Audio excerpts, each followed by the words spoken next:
Stand by to launch FanStream Sports. 3, 2, 1. Let's start. Hello, sports fans. Welcome to FanStream Sports. Nothing but pure sports. This is the JP Show. JP, it is so good to hear you back on the air. Stand by. Now, here's JP.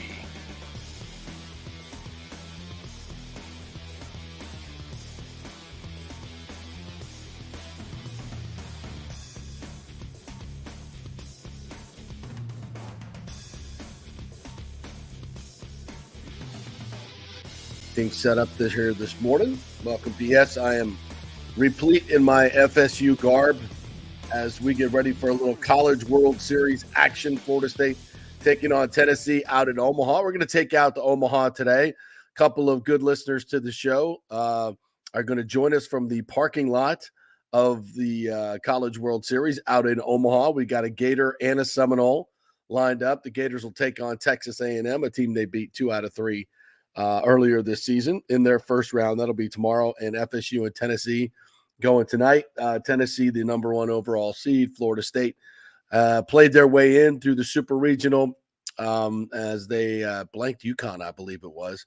Both of these teams are absolutely stacked with Tampa Bay talent. So very much a local story out at the College World Series. So we'll take you out to Omaha a little bit later in the show, about 11:30. We'll head on out there. One of our great listeners, John Hill and Katie Trott, will be joining us, and we'll talk a little College World Series from a fan's perspective and some baseball fans' perspective as well. Scott Reynolds is going to join us at 10:30 from the Pewter Report. He's been out at OTAs all week long for the Pewter Report, so we will get his thoughts on what he saw from the Bucs, some of the young players, the slimmed down Vita Vea.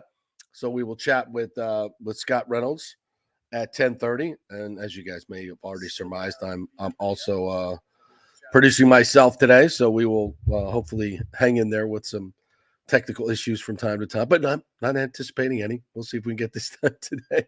Always fun, right? Also joining us today, Bob Herrig will join us at 11 o'clock from the U.S. Open at Pinehurst number 2. If you could see behind me, actually, can you see them? Let me see if I can get out of the way right there. Oh, there may be a commercial. We're watching Jackson Suber from Plant High School all over the national sports map this week, because you got Jack Caglianone at the College World Series playing for the Gators. Of course, Pete Alonso and Kyle Tucker ripping it up in the major leagues. And Jackson Suber from Plant High School and Palmacia Country Club, a fellow member, where he grew up and owns the course record at 59. We've had Jackson on the show a couple of times. Been playing on the Corn Ferry Tour, but qualified for the U.S. Open as the first alternate, missed a 6-foot putt to get in, but then qualified as the first alternate, making a 50-footer in qualifying to win that portion of it. So when John Rahm pulled out, Jackson Suber was in. And so he takes Rahm's spot in one of these featured groups with Matsuyama and Jordan Spieth, and two Masters champions. So he's in the featured grouping of the televised. They have 4 or 5 featured groupings on now on different for Peacock. We're watching this on Peacock. So if you want to watch Jackson Suber, you can go on, but not now, after the show. I'm sure you will. You can listen to the show and watch him as well. Kind of what we're doing. So he's in the featured group, and yesterday goes out and shot 69. I think one of 8 players under par at the United States Open. I cannot underscore how big a deal that is. I mean, that is an absolutely historic performance on every level. I mean, can you imagine getting into the tournament late? And then, you're playing with Matsuyama and Jordan Spieth. And every one of your shots, by the way, is going to be televised live worldwide on Peacock and on at the U.S. Open. I mean, are you kidding me? And here's the other part of it. He had not been playing well in the Corn Ferry Tour. I believe he missed 4 of the last 5 cuts, which is very unlike him. He finished in the top 30 last year. Very nearly got his card on the Corn Ferry Tour last year, where you elevate to the PGA Tour. So he's been on the brink, played in the Valspar, missed the cut, I think, by a couple of shots, afforded himself very well at the Valspar. So he's played in the PGA Tour event before, but yesterday was just incredible to watch. He on the back 9, He birdied 13, I believe, and got it to 2 under par. Then had a couple of wayward shots, and that's where you're watching him come in on 14 and 15, and I think he went bogey. I think a couple bogeys in a row. Had a 6-footer to avoid making double bogey and rammed that one in. That was a huge putt. And then comes back on 16 and makes a birdie, where I think there had been 8 birdies all day long. Rolls in a 20-footer. I mean, just nerves of steel, really. Incredible performance. Then parred 17 and 18, finished 1 under par, tied for 8th at the time. I mean, just an incredible performance. Now, he went out early this morning. I didn't catch it early, but I wasn't watching early, but he went double bogey and bogey.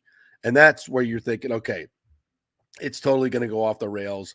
But he's righted himself very well, and I believe at last check, stand by, I believe he's at 2 over par, 1 or 2 over par, but I'll double check that. So Bob Herrick, I believe, had a chance to speak with Jackson after the round yesterday, and so he will join us at 11 o'clock. He knows Jackson, obviously, from Bob is based here in St. Petersburg, one of the lead writers on the PGA Tour, working for Sports Illustrated now, a long time at ESPN, one of the foremost reporters in golf. So we will chat with him at 11 o'clock. So we got a fully stocked show for you. Sit back, relax, jump in if you'd like to get into the comments and join us. We already got some good comments coming in too. So stand by. Got to do some maintenance here on some of our stuff. Make sure everybody can see the show this morning. And some days on my on our Facebook, it's they have it stuck on private, so I have to change that. Lord knows, a lot of stuff going on right now. And by the way, some of you may or may not know this, but my Twitter account was suspended, oddly enough, as the votes come up for the stadium. My Twitter account's nothing I did, absolutely nothing I did. They're saying I posted something inappropriate, which is completely bogus, And I've appealed the decision, but we'll see what happens. Somebody logged into my Twitter on Wednesday, I think Tuesday or Wednesday, and I didn't realize it early hours of the morning. So something may have gotten posted and taken down, but it certainly wasn't me. I haven't had any notification from anyone that saw anything inappropriate. I've certainly never posted anything inappropriate. Why would I? That's ridiculous. So very interesting how these things happen at certain times. But hopefully it'll get resolved. If not, we have our show page Twitter, which is still up. So please go join that at the JP Peterson Show, our show page Twitter. Check that out. All right, we're going to get into the Rays, going to get into the Bucs. Obviously, we talked some U.S. Open already. Anything you guys want to bring to the table, please do, and we'll hit that as well. Yeezy, good morning to you. Yeah, definitely jump in the comments today so I can interact with you fellas and ladies. Christopher Cole, eventually the Cubs will start playing better, but the Rays will continue to struggle to win. Yeah, I think the Cubs have a better roster. I don't think there's any question about that. But the Rays did win the series on an incredible play by Taylor Walls. If you've not seen this play, stretched out, diving play up the middle, runner on first, would have been first and third, one out. And instead he flags it down, flips it up it's up the middle, flags it down, flips it up with the glove. They turn the double play and the Rays win 3-2. And Taj Bradley was absolutely incredible last night. And this is the Taj Bradley that you just hope will emerge, right, and be more consistent. I think he will. And this is what we've always said about Taj is his stuff just plays, man. His splitter last night was just absolutely falling off the table. Looked so much like his fastball, and then just absolutely just bottoms out at the end. Had some real nice 12-6 curveballs at the end that he mixed in. Went 7 full innings, no earned runs. Both runs that were scored by the Cubs were unearned. Alex Jackson dropped the one at the plate. It's a couple unearned runs. And then they get 3 runs. Yandy Diaz with the big go-ahead. Josh Lowe had a pinch hit single RBI. That was huge. So, the Rays are finding ways to get wins, which is encouraging, is really encouraging. Obviously, this lineup, I think they scored 18 runs in the 7-game homestand and went 2-5. I mean, that's just as just not doable. The offense is I just don't see where it gets better. The players have got to perform. And Nick Geddes and I had this conversation yesterday. Like, who's to blame? Is it the front office? Is it the players? Is it ownership? And I'll always start at the top with ownership. That's the three most important things in sports, just like real estate. It's just, and it starts because the front office hands are tied. We know that they just can't spend the money that they need to spend to make the requisite moves that they need to make. So when you're handcuffed, it's impossible for Eric Neander to do the job that he needs to do. He knows he needs to supplement this roster with higher paid players that are consistent sluggers and pitchers, but he can't do it. And so here we are. And until that changes, I don't think anything's going to change with the Rays. So anyway, we had that discussion, but I think we kind of let the players off the hook. The players got to step up. So many of these players are the same guys from last year, and they're just not getting the job done. Now, offense is down all over the league, so it's not just the Rays, but not as drastically as the Rays have fallen around the league. It's just, it's rare to see a team, basically the same cast. Minus Luke Raley, right, and Wander Franco. And that's where, that's where it sits with the Rays. If everything goes right, and they've had a lot of things go right for them the last few years, then you can, win a lot of regular season games and get into the playoffs. Now, they've done squadouche in the playoffs because when they play better teams, their inconsistencies and their lack of premium talent is magnified. And they can't score runs, and they're out early.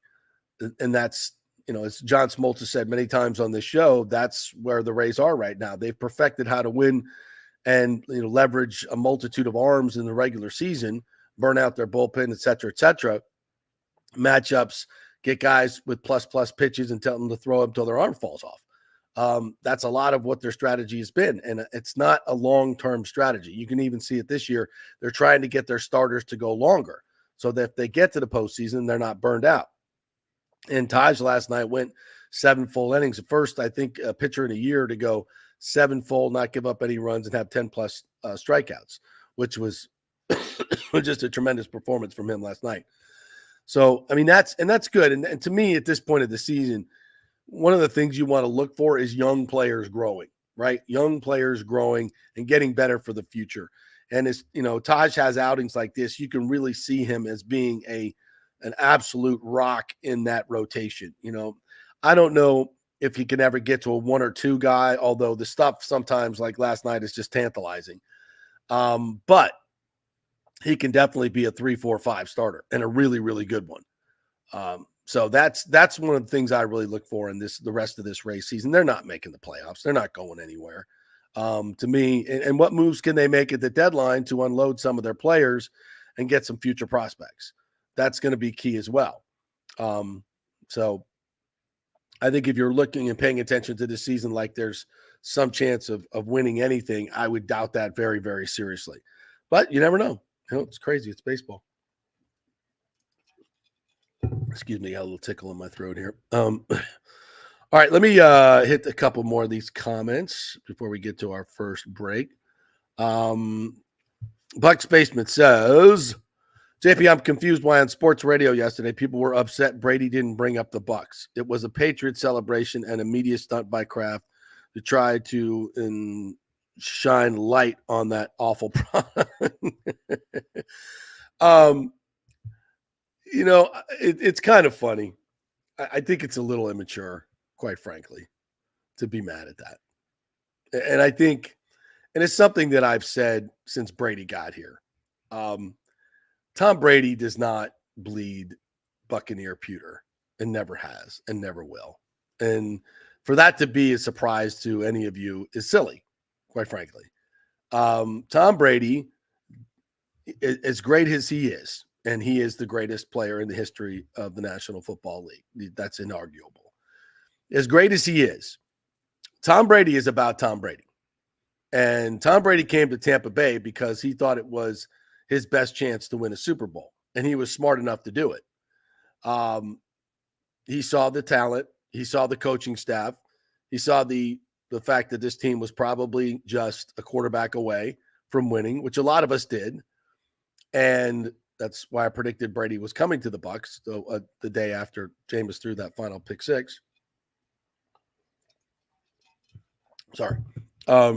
It was his best move, and it worked out perfectly for him. So Tom Brady never came here to be part of the organization. Tom Brady never came here to be part of Tampa Bay. He rarely went out, didn't really ingratiate himself to the community as Baker Mayfield has done, spectacularly, by the way. And I've been commenting on, I'm not Johnny come lately to this. I've commented on this for the last 3 years, but who cares? Win us a Super Bowl, win football games. That's all. And so I'm not even criticizing Tom Brady. It's just he lives in a different stratosphere than all of us. But this was business for him. This was strictly business. And if it's like, maybe this isn't the great analogy, but we were his hoe. He came here, he used us, and he got what he wanted. We got what we wanted. Transaction made. Everybody's happy. Now you're mad that he doesn't love you? Oh, he's not hugging up on you? Not hugging you up? Oh, I'm sorry. Oh, you thought he loved you. You thought he loved you. No. Like he said, he will always be a Patriot. He will always be a Patriot. It's, anybody complaining like this is probably one of you guys who goes to the strip club and feels like, oh, she really likes me. I think she likes me. I'm going to get her number. Now, don't go and say, JP said Tom Brady's like a stripper. I just think it's the same analogy, guys and ladies. No, he never loved Tampa Bay. He wasn't all on board with as much as you can while you're playing here. Sure, that's fantastic. For you guys to get all snippety about this now, come on. It was a business transaction. We got what we wanted. He got what he wanted. Everybody's happy. What are we doing? Stop it. My goodness. Grow up. Does it hurt? Okay. Maybe you guys are a little hurt. Come on. Seriously? He adds to it, says, why didn't Tom mention the Bucs? Because Kraft has a massive ego and probably hates that he chose Bill over Tom, and he hates that Tom won in Tampa because it means he will have to share Tom in the Hall of Fame. Yeah, of course. Of course. We stole their man for a few years and won a Super Bowl. Yeah. Yeah. Of course Kraft hates Tampa Bay. Of course, a Patriots fan. You think Patriots fans sat there and watched Brady in that Bucs uniform winning a Super Bowl and were like, yay, let's go, Tom. I think there were some. I guess we did pick up a lot of, Tom Brady fans along the way. But yeah, of course they do. And when it probably would have been inappropriate for Tom to mention the Bucs in that setting. So, you mentioned when you talked to him about his time here in Tampa Bay, in a neutral setting, he's very complimentary of everybody here and with how the organization and the Glazers and everybody did a tremendous job. How could he not be? It probably didn't end the way he wanted it to. It never does, right? It never does. And, if you're a Bucs fan, do you have some salty feelings about how the whole Todd Bowles, Bruce Arians? I think you should. You guys know that I don't think he handled that in the best way. I think it was subterfuge the whole time. I think the retirement was nothing more than trying to force the hand of the Buccaneers to trade him to the Miami Dolphins, where his wife wanted him to play, where they were building a house. And the Buccaneers, I think, to their credit, stood strong. Bruce Arians said, no, it's going to be 5 first-round picks if you want Tom Brady. The Dolphins were tampering with him. That's fact. Brady was tampering back. Brady was picking up the phone while he was going through a playoff run with the Buccaneers.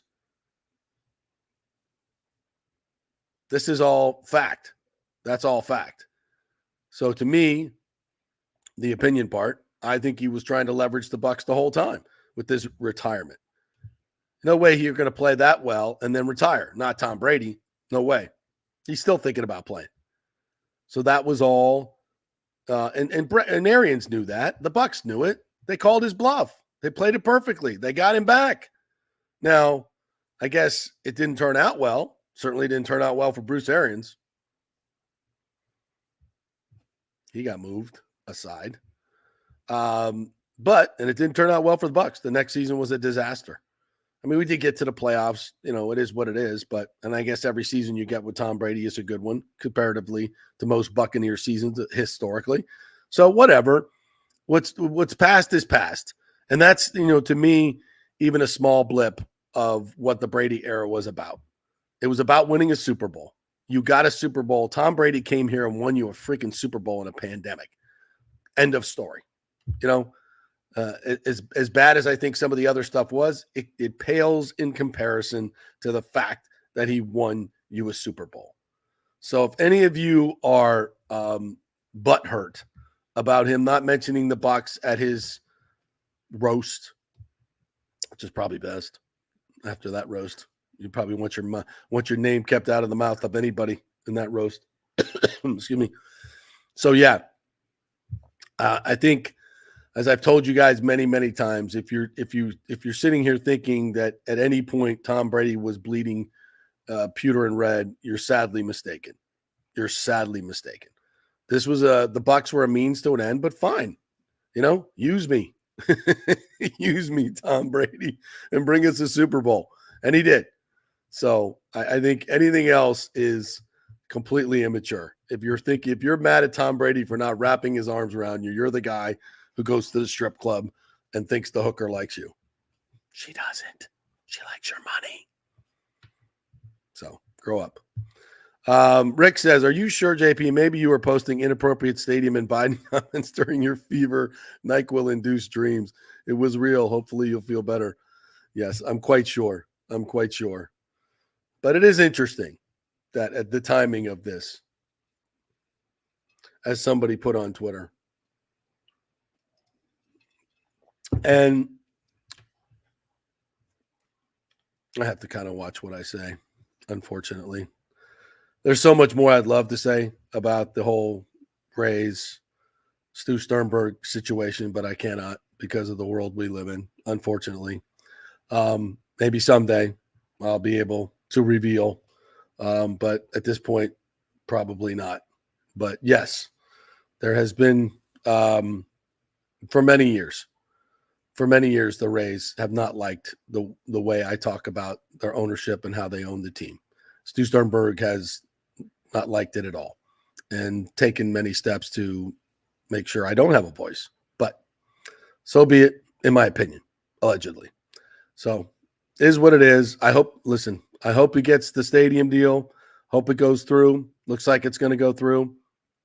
I hope they build all the affordable housing they say they're going to build, and it actually helps the people of the gas plant district. I have great reservations about any of this. If you really wanted to help those people, there's much better ways to do it, and building a stadium is not one of them. And throwing them a bone of an African-American museum, which is the biggest red herring of all, is not the help they need. They need real money and real help, not only in that district, but in other places of South St. Petersburg. And spending $2.4 billion of public tax money is not the legacy of the gas plant people. No, not giving a boondoggle to a billionaire who's disgraced your city for so many years, telling you you're not a major league team. I don't think that's honoring those people at all. And that's not just my opinion. It's the opinion of many people who oppose this project. But I hope he gets it. I hope it goes through. I hope they get everything they want. I hope everything gets built the way they said it's going to be. I hope Stu gets all the money that he needs or hopes to have. I hope it goes through. I hope it's full. I hope it becomes a rousing success. And I'm absolutely 1,000% wrong. I hope it all happens for him. I wish him the best, and all the people of St. Petersburg and Pinellas who are getting incredibly duped in this deal. Good luck. It's not my money. Have at it. I don't think it's great for baseball. I don't think it's great for the Rays, but Have at it. It's all good. Malik Lonnie Wilkins says, give me Mike Allstott over Brady, baby. Hell yeah. Are you kidding me? That's a real buck. It's a real buck. Facts, JP. That's right, Jeremy Lowe. Damn right, it's facts about Brady. It's all good. James says, I'm fine with Brady using the Bucs, but don't make the mistake of a Ring of Honor. No need for that. Brad Johnson won't be in the Ring of Honor, and he won a Super Bowl. I'm with you here, James. I'm with you. I don't know. Does Brady get into the Ring of Honor? It's a great question. It's a great question. It's a great question. We probably need to do this next week as a poll question and everything else.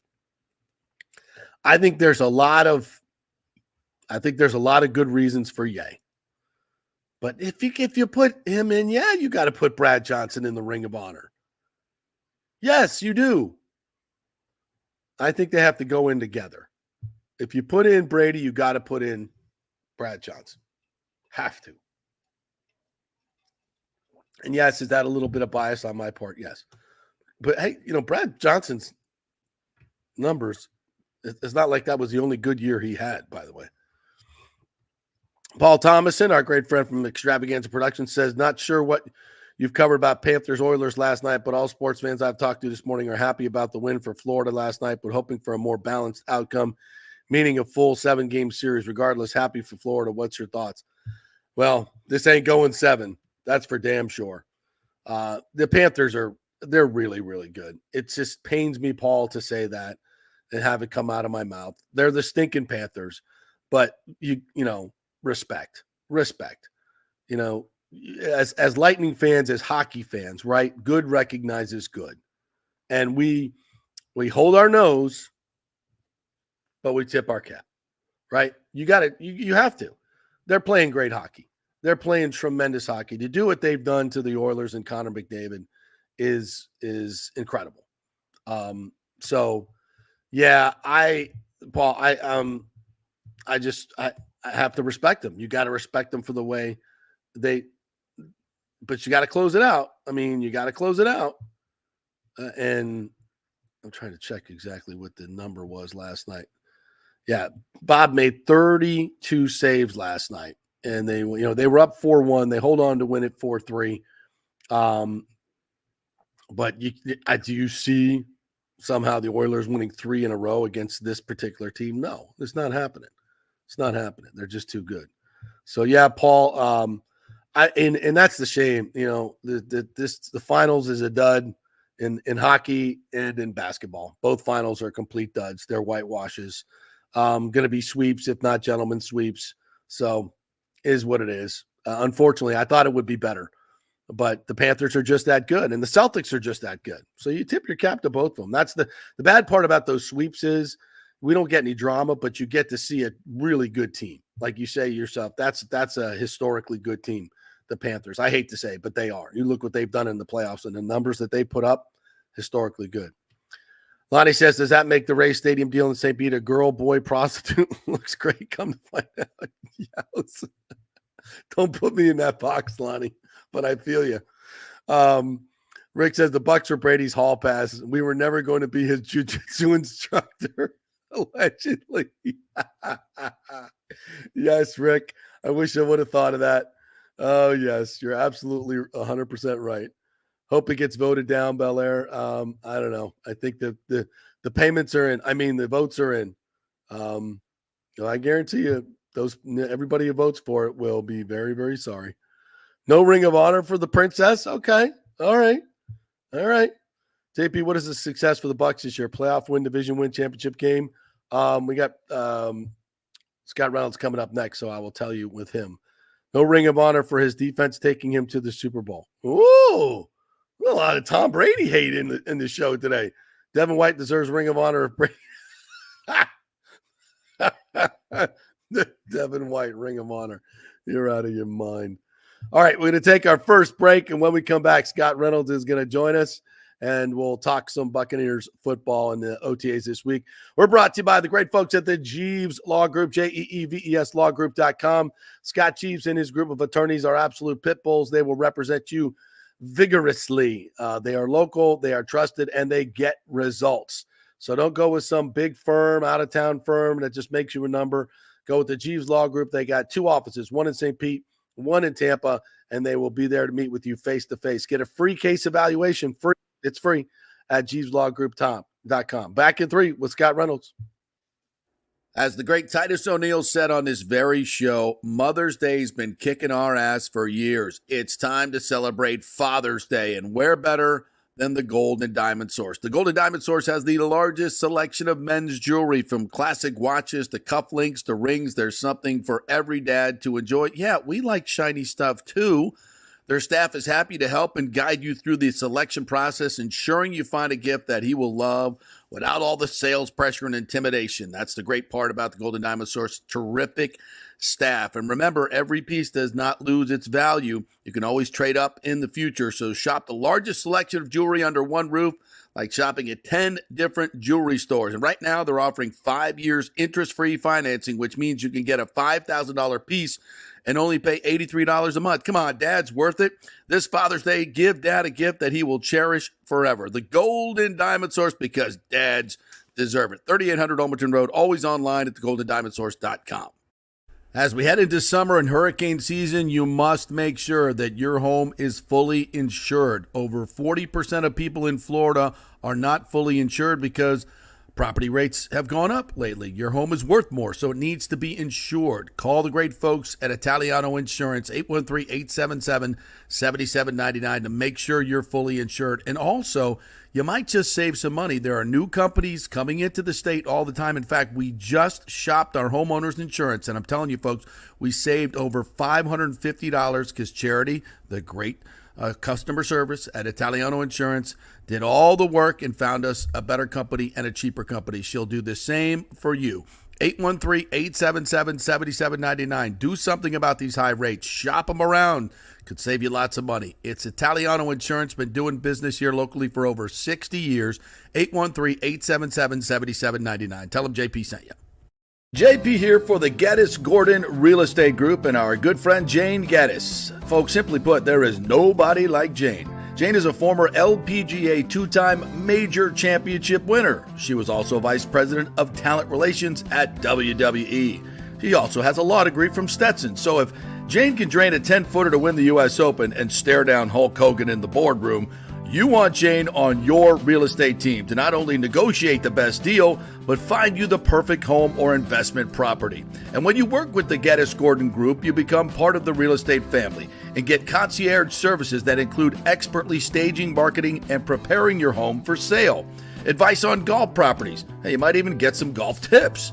Many of their clients become friends long after the sale or purchase is completed. It's all part of the deal. So if you're looking for that perfect home or investment property or trying to get top dollar for your home, go with Jane Geddes and the Geddes Gordon Group, because there's nobody like Jane. Call 813-485-6808 or go to GeddesGordon.kw.com. That's GEDDES Gordon.kw.com or call 813-485-6808. JP here for TryHydrateHeroes.com. That's our new website where you can get a free 3-pack of the great Hydrate Heroes Electrolyte Hydration Drink, all for free. Just go to TryHydrateHeroes.com. We'll send you a 3-pack. While you're there, go ahead and buy the 30-pack for just $29.99. Special going on, less than $1 a serving. For all the good stuff, none of the bad stuff. Folks, a lot of these hydration drinks have tons of sugar, tons of calories. Hydrate Heroes, just 5 calories, and they have all the electrolytes in there, plus other stuff that's going to benefit you. A mushroom blend that will help with inflammation. So much other good stuff in there, none of the bad stuff. It's Hydrate Heroes. Go to TryHydrateHeroes.com and get your free 3-pack. The new Tropical Punch flavor is out, and it is fantastic. They'll send you some. Just go to TryHydrateHeroes.com. Get all the information there. Pick up a 30-pack as well. TryHydrateHeroes.com. All the good stuff, none of the bad stuff. Let's go. Right now, back to the show on FanStream Sports. All right, let's talk to Buccaneers as we welcome you back to the JP Peterson Show. And our man, Scott Reynolds, is here after a long week out in the hot sun of the OTAs. Look like you used your sunscreen, though. A little bit, yeah. Yeah, nicely done. How are you, partner? Doing good, man. It's fun to catch up with you on a Friday here. So going out of town next week, so it won't be on Tuesday. But we're getting a recap of last week, and then no more football for a while. But we'll still have plenty of content on PewterReport.com this off season for sure. You always do. You always do. Can you reveal where your vacation is going to be next week? Yeah, heading up to Virginia. Dad passed away back in December, and got to kind of take care of some probate stuff, so that's not fun. But we are flying up. Ashley and I are flying up, and then driving down with some of Dad's, personal effects and belongings. And we're stopping off to see some family in North Carolina, and then for a little 3-day vacation towards the end of the week at St. Simon's Island in Georgia. Nice. So, beautiful. That is beautiful there. Beautiful beaches there. You'll enjoy that much. Things we have to take care of at this point of our doubt. life is what it is. Yep. Well, listen, this whole week was full of great stories on Pewter Report. Been reading all of them, listening to your podcast. Great stuff. Thank you. Appreciate wanted to get on to get some of the highlights here. And, it seems like a continuation of what we've seen really in the offseason for the Buccaneers. Everything they've wanted to get done, they've gotten done. I mean, and I think we kind of take it for granted, Scott, as we kind of look at this, from 40,000 feet. Mm-hmm. Every team goes into the offseason with a checklist, right? Yep. And the reality is you might get 3 out of 5. You might get 4 out of 6, if you're lucky, hitting the draft and everything.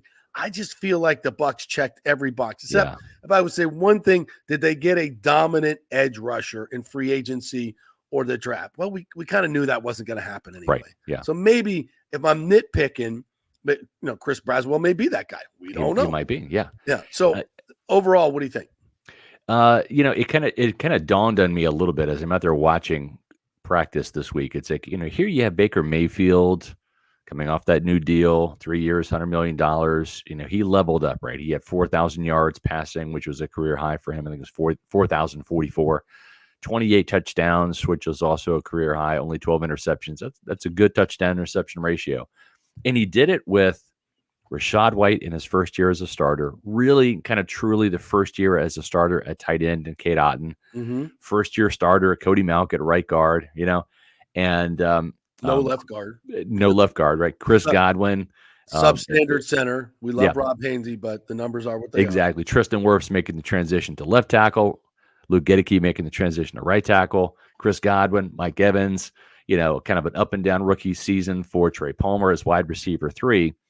And yet he accomplished all of that with those guys. It's a great point. All of those guys return.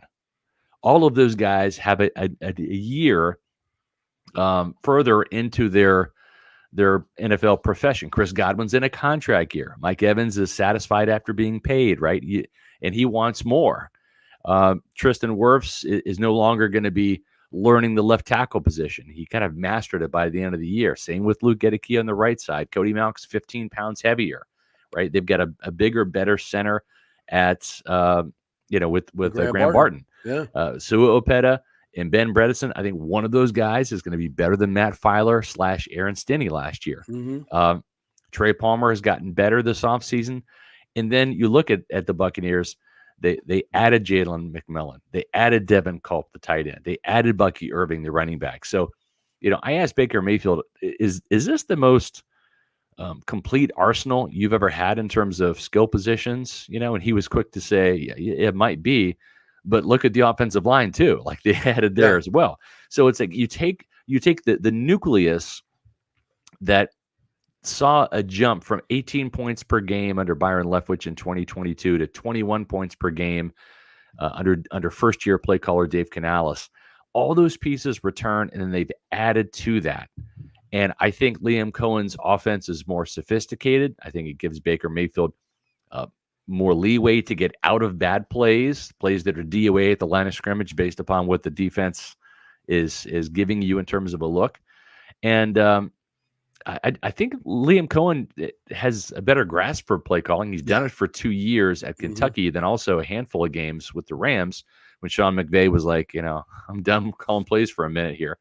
And so I think this offense can take the jump from 21 points per game, add another field goal to 24 points per game. Now, depending on how the league shakes out in scoring this year, you're looking at a top 12, maybe a top 10 offense. And, for an offense that was 8 points shy of sending that Lions game into overtime in the fourth Yeah. quarter, you can just see that this team has leveled up, right? And then you mentioned the outside linebacker position. Somebody's going to emerge, right? You got Yaya Diaby, who looks better, bigger physically this offseason. God, he looks good. He's going to dominate. He really is.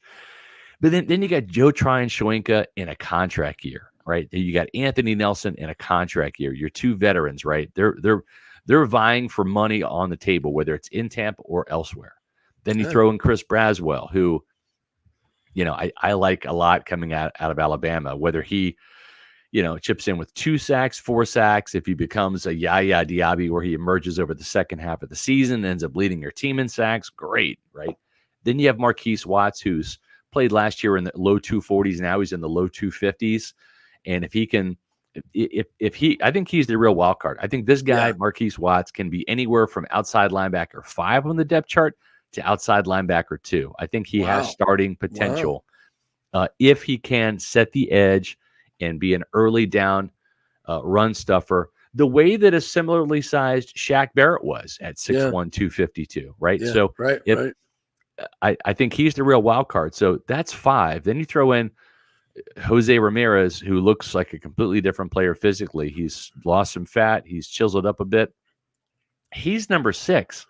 Randy Gregory, don't even think this team needs him, right? No. So he would be 7. So I think there's going to be a guy or 2 that's going to emerge from this young pack of pass rushers to line up next to Yaya Diaby. And, whether that's a double-digit sacker on the other side, like the Bucs had with JPP and Shaq back in the day, remains to be seen. But Todd Bowles has a way of cobbling together 47, 48 sacks. And I think this is the season where, honestly, they can get over 50 sacks for the first time since Bowles has been here. Yeah, and the things that and I love all that you said about that, but also add in Kalijah Cansey, hopefully injury-free during the preseason, which really set him back, I think. No doubt. He's going to be better in year 2. A slimmed down Vita Vea. Yeah, who looks fantastic. Yeah. And, you could – and then and Logan Hall's up to 295, right? And if he can be – if he can be a younger, more athletic version of Will Golston. Will Golston's played 12 years in Tampa, right? Damn good. And he's a steady Eddie. He stuffs the run. He's not counted on to be a pass rusher, but he has a role on this team. Did the Bucs overdraft Logan Hall? Maybe as a second-round pick, but you go back and look at when they drafted in 2013 Will Golston in the 4th round, and you say, well, they underdrafted him. I mean, this is a guy that's 12 years out of a guy like that. To get 12 years out of a player who's been a starter for 10 of those and win a Super Bowl and go to the playoffs 4 straight years. Yeah, that's huge. So if you kind of average out, maybe you overdrafted Logan Hall by a round and you underdrafted Will Golston by a round, and dollar cost averaging. Yes. Law of averaging. And Logan Hall, if he can live up to his potential, he is a much better athlete. He's a much better athlete than Will Golston, and Golston will tell you that.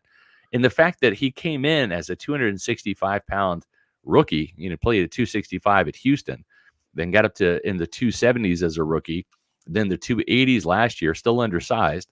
Now he's up to 295, and he feels like he can hang on to that weight, and he looks thin. I just shouldn't say thin. He looks lean. He looks big and lean. We'll see. But, that's a good rotational piece in there alongside of Greg Gaines and Golston, at the defensive tackle position. Scott Reynolds joining us here. You mentioned Yaya Diaby, and just watching his interview yesterday, he just seems more at ease with himself. This team, that first year to second year jump, just from a mental standpoint, it's monumental. And here's a player that was, very raw coming in, hasn't played, a lot of football in his life. Yeah, and he's a late bloomer. It's a late bloomer. Just so much about this kid that you just go, I'm not going to throw Khalil Mack things on him, but he reminds you of a guy, who went to a smaller school. Yeah, not that he went to Louisville, obviously, but kind of came out of nowhere. Khalil went to Buffalo, I believe. Correct. Mm-hmm. And then he was just a late bloomer, and I think a lot of it the same as Yaya Diaby. And once he really learns kind of the essence of the pro game and his mind catches up with his body. Right. I mean, Look the out. sky's the limit for this cat. No, Really, you're exactly right. He just gotta, as Todd Bowles would say, he's got to quit playing checkers and start playing chess. Right. And it's the setting up the pass rush moves. It's the third down's the money down, and that's where you make your money, and that's where you get off the field on defense. And so it's showing a tackle a specific move on first or second down to set up the counter on third down, right? That's what he's got to understand is first down, it's a pass play, and sure, I'd love to get a sack on first down, but we need the sack on third down. And that's the one thing you heard Kalijah, or I should say Yaya Diaby say is I'm focusing on third down. And a lot of that is mental. A lot of that is tackles will set differently on 3rd and 7 than they will on 1st and 10, right? And because they're anticipating the pass rush, they're going to set a little differently. It's understanding the nuances of that, right? Yep. And I think he's making strides. I did a Pewter Pulse video on our Pewter Report TV YouTube channel, and it may seem like a stretch. It's just an observation I have, and I'm not about to put Kalijah Kancey or Yaya Diaby in the class of Derek Brooks or Warren Sapp. Those are 2 Hall of Famers who have been there and done that, right? Mm-hmm. But the one thing I noticed in my first year covering this team back in 1995 when I walked in the door with Brooks out of Florida State and Sapp out of Miami was those guys were joined at the hip. And those guys wanted to take this team to the next level. Now, back then, it was from the Yuccaneers to the Buccaneers, right? Or some would say the Succaneers, right? Yeah. And they wanted to, coming from dominant powerhouse programs in college, Miami Hurricanes, Florida State Seminoles, being, top 10 national contending caliber teams, they wanted to take a moribund franchise and make them respectable and eventually get to a Super Bowl level, and they did. And I think with Yaya Diaby and Kalijah Kancey coming in, they came in when this team was 8-9, coming off of a playoff loss to Dallas and a bit of a reload rather than a rebuild. Right. And they kind of helped this team on the upswing go from, 8 wins, which is what they had. They were 8-10 when you factor in that loss to the Cowboys. They were 8-10 in Todd Bowles' first season, and then factoring in the playoff win and loss to Philadelphia and Detroit, respectively. This team won 10 games last year, right? So they started the upswing, and Kalijah Kancey and Yaya Diaby played roles in that, significant roles. Absolutely. Diaby had 7.5 sacks to lead the team. Kancey had 4 sacks during the regular season, but a sack and a half in the postseason where he really flat out dominated both of those games. So these are 2 guys that came in the same rookie class, and they're each other's shadow. I mean, they talk ball all the time. They're serious about their craft. These are not big, wide-eyed guys that are like, "Oh, I'm in the NFL now." No, these are guys that are serious about taking this defense to the next level. And whether they get to a Brooks Sapp level, or whether they just get to, say, a Gerald McCoy, type level where they're Pro Bowl players, whatever. McCoy, he didn't have the supporting cast to get this team to the playoffs, but this defense does have that, right? They do have those supporting cast players. And I can see these 2 guys becoming Pro Bowlers. I can see these guys vying for the sack lead every year, kind of like the way Sapp and Simeon Rice were that 1-2 punch back in the day. And then more recently, Shaq Barrett and JPP were that 1-2 punch from a sack perspective. Both those guys are outside, but Kalijah's going to get down on the inside. Yeah.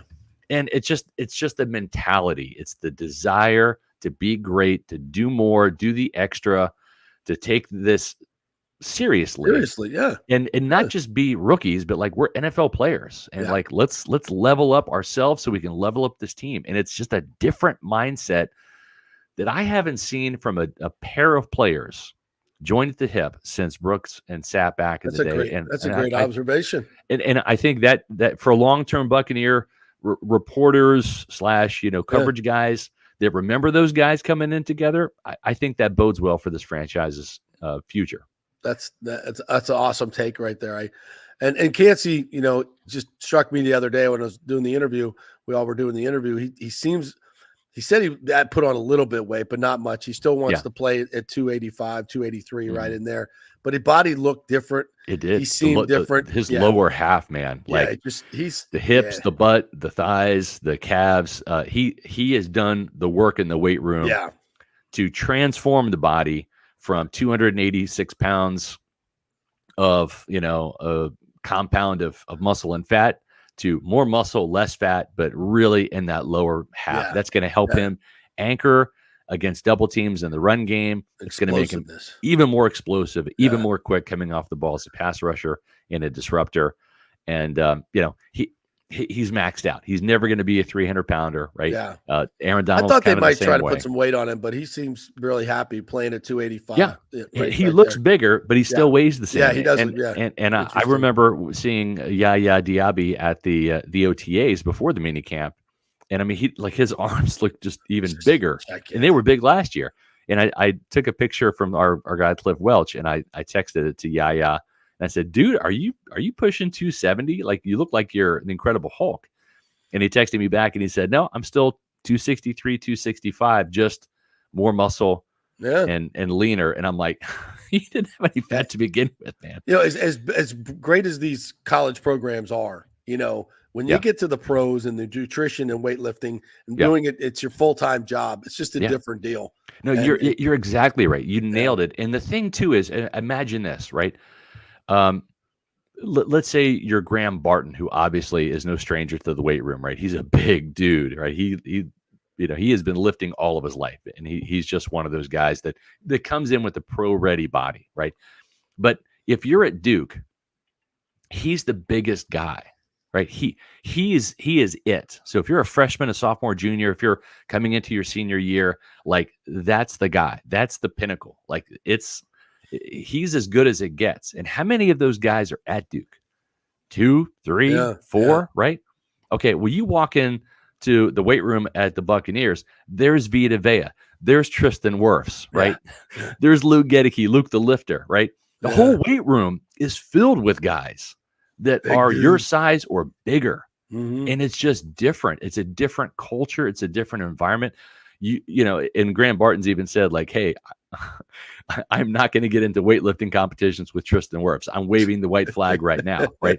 But when you see guys like that and how they attack the weight room and how they build and keep and maintain their strength and add to it if they want to, it's just different. And you have no choice but to level up once you get into NFL offseason. That's program. the culture that they've created the culture. Here. Yes. And it's why I always talk so much about culture. It makes such a huge difference. And Ndamukong Suh played a role in that. And even though Suh has not been in Tampa for the past couple of years, the fact that he was working with Vita Vea, right, and helped him trim down and gain some strength and where do you think muscles. Vita's at?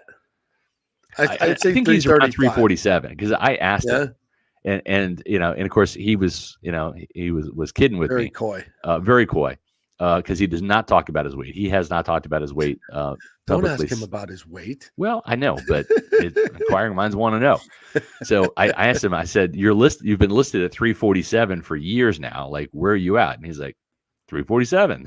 So, but I think he might be 347 because he's been in the 360s. He's probably played at 367. So he looks like he's dropped 20 pounds. So that's my calculation of it. So he's probably somewhere around 335 to 347, somewhere in that range is I think where he's at. And for a guy who's 29 now, he had the toe problems, the foot problems, the groin, those lower body and those soft tissue injuries for a guy that big who's now that old at 29.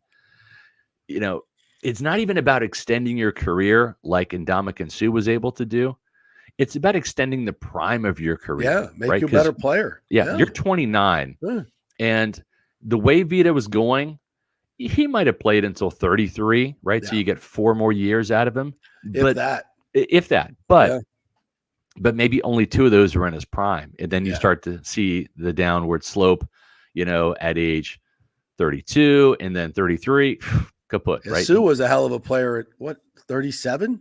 36 did he get when Well, he got here? certainly 32, 33, 34 for the Buccaneers, okay. Okay. When did he quit? 35? I think he quit at 35, or the league told him to quit. Defensive tackles do not last past 30. Yeah, they really don't. It's a wear and tear guys. position. You slow down, it's a young man's game. But again, if you can, by working out with Sue and dropping the weight and staying in really good shape almost year round, like Vita has this year, it will give you that extra year of prime. It will give you an extra year after your prime in the league to make some more money, even if you're kind of on the down. Like, look at Will Golston, right? He's not a starting caliber player anymore, right? But he's 32. He'll be 33 this year. He's still playing in the league. It's around league minimum, but at his age, that's still well over $1 million, right? Yep. And you don't want him to play. If he had to go in and play starter caliber snaps for a game or two, he can get you out of a game or two in a pinch. And that's what you want. That's why he's here. Right. But again, he's still playing at age going to be 33 because he takes very good care of his body, and he's a veteran. He knows this defense inside and out. He's a mentor in the locker room, and that has value. And so he's tacking on 1 more year, 2 more years, because he always stays in really good shape. Very strong player. All right, before you get out of here, we had a little conversation earlier, and I got to get your take on this. Mm-hmm.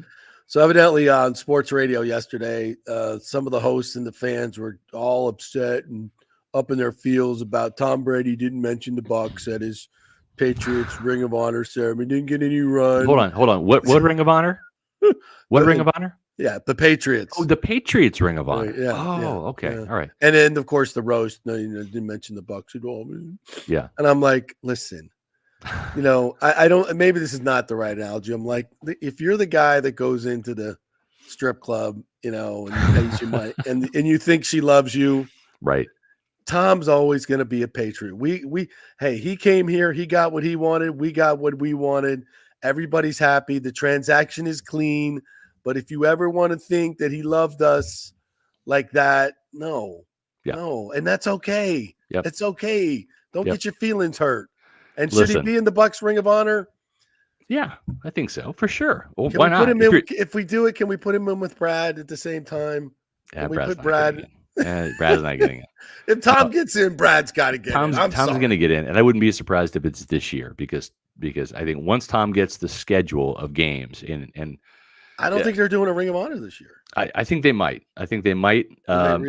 Brian Ford said they probably weren't, but maybe they will if it works out with Tom. If it works out with Tom, I think they will. And here's the thing: if you look, he's the number 1 guy in Fox now, right? And if you look at all of the games on the Bucs schedule, and you look at what other games are out there those corresponding weeks, the game that makes the most sense is Bucs 49ers later in the season, right? And Tom started off as a 49ers fan, so there's a little bit of intrigue and storyline there. But he would be calling that game, and that's the perfect time to have him come down at halftime and do the ceremony, right? And you just put in Bruce Arians. Bruce Arians is the latest guy you've had in the Ring of Honor. Didn't put one in last year. You put in Bruce, so why not put in Tom right now? Now, me personally, I think Hardy Nickerson belongs in ahead of Tom. I think Simeon Rice belongs in ahead of Tom. James Wilder. James Wilder. I would love to see James Wilder. It's not going to happen. I know that for a fact. But I would love to see James Wilder going. It's just not going to happen. I've been told that's kind of a pointless thing. I wrote about it for years, campaigning. I was leading the charge for James Wilder, and I've given up because it's just not going to happen. But those 2 guys, Gene Deckerhoff, Tom Brady, I think those are the next 4 that immediately they get in. Of course, Mike and Levante are after that. But here's the thing. Girls is a Motley Crue song that's 4 minutes and 30 seconds. Okay. So when you're in the club, right, and you're paying for your entertainment for 4 minutes and 30 seconds, guess what? After 4 minutes, you got 30 seconds, and then she's gonna love somebody else, right? and you have to know that when Brady came here, right, he had 4 minutes and 30 seconds, right? And he did a lot during that time, right? I mean, it was worth every penny. It was very worth exciting. Worth every penny. Very exciting. But at some point in time, the song ends, right? And it does. And the thing is is Motley Crue. Well, that was a big hit for Motley Crue. That wasn't their only hit, right? And that wasn't their first hit. Motley Crue's not a one-hit wonder. So, we catch my drift here. What I'm saying is there were a lot of hits before 100%. Girls, Girls, Girls. It was a big one, and it counted, and it was cool, but there's a lot of hits before that. They were established long before the Girls, Girls, Girls album came out. Theater of Pain, Home Sweet Home comes to mind. Obviously, Shout at the Devil. On and on. So, taking your analogy, it's the same thing with Brady. Don't get butthurt, fans, about Tom Brady not mentioning the Buccaneers, because here's the thing. When he comes in and does the Bucs Ring of Honor, guess what team he's not going to mention? He's not going to mention the Patriots. That's right. We're going to get all the love. We're going to get another 4 minutes and 30 seconds. Exactly. Right. Exactly. So, yeah. And guess what? That's about how long his speech is going to be. 4 minutes and 30 seconds. And back up in the booth. Enjoy every minute of it. And hopefully the best thing to come out of that day and game is actually a Buccaneers win, because they usually lose and they put guys in the Ring of Honor. It's an unfortunate thing. When the creamsicles come on, the Bucs lose, and they put somebody in the Bucs Ring of Honor, the Bucs lose. Remember, as a matter of fact, when Bruce Arians went into the Bucs Ring of Honor that game, it was late in the season. I think it was the last home game because they had to readjust the schedule. Yeah.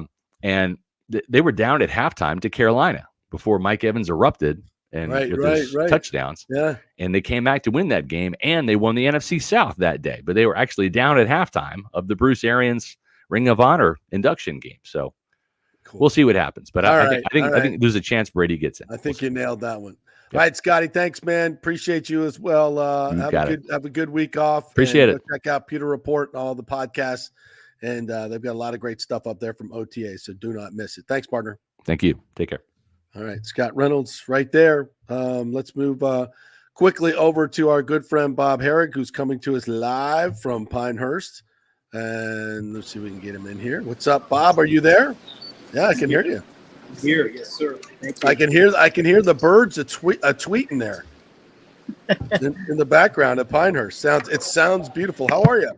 I'm doing fine. Thanks. Yourself? Good. Your volume's a little low. I don't know if you need to speak into the mic a little better or whatever. But yeah, I will speak louder.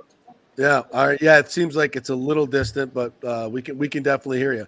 I got up early this morning, a little bit earlier, to try and watch the great Jackson Super get going this morning. I didn't see the early double bogey, but he righted the ship and looks like he's going to make the cut here. What an incredible story for this kid from Palmacia, Jackson Super. Yeah, it's great. This is he's the epitome of what the U.S. Open's all about. Qualifying. They love stories like that.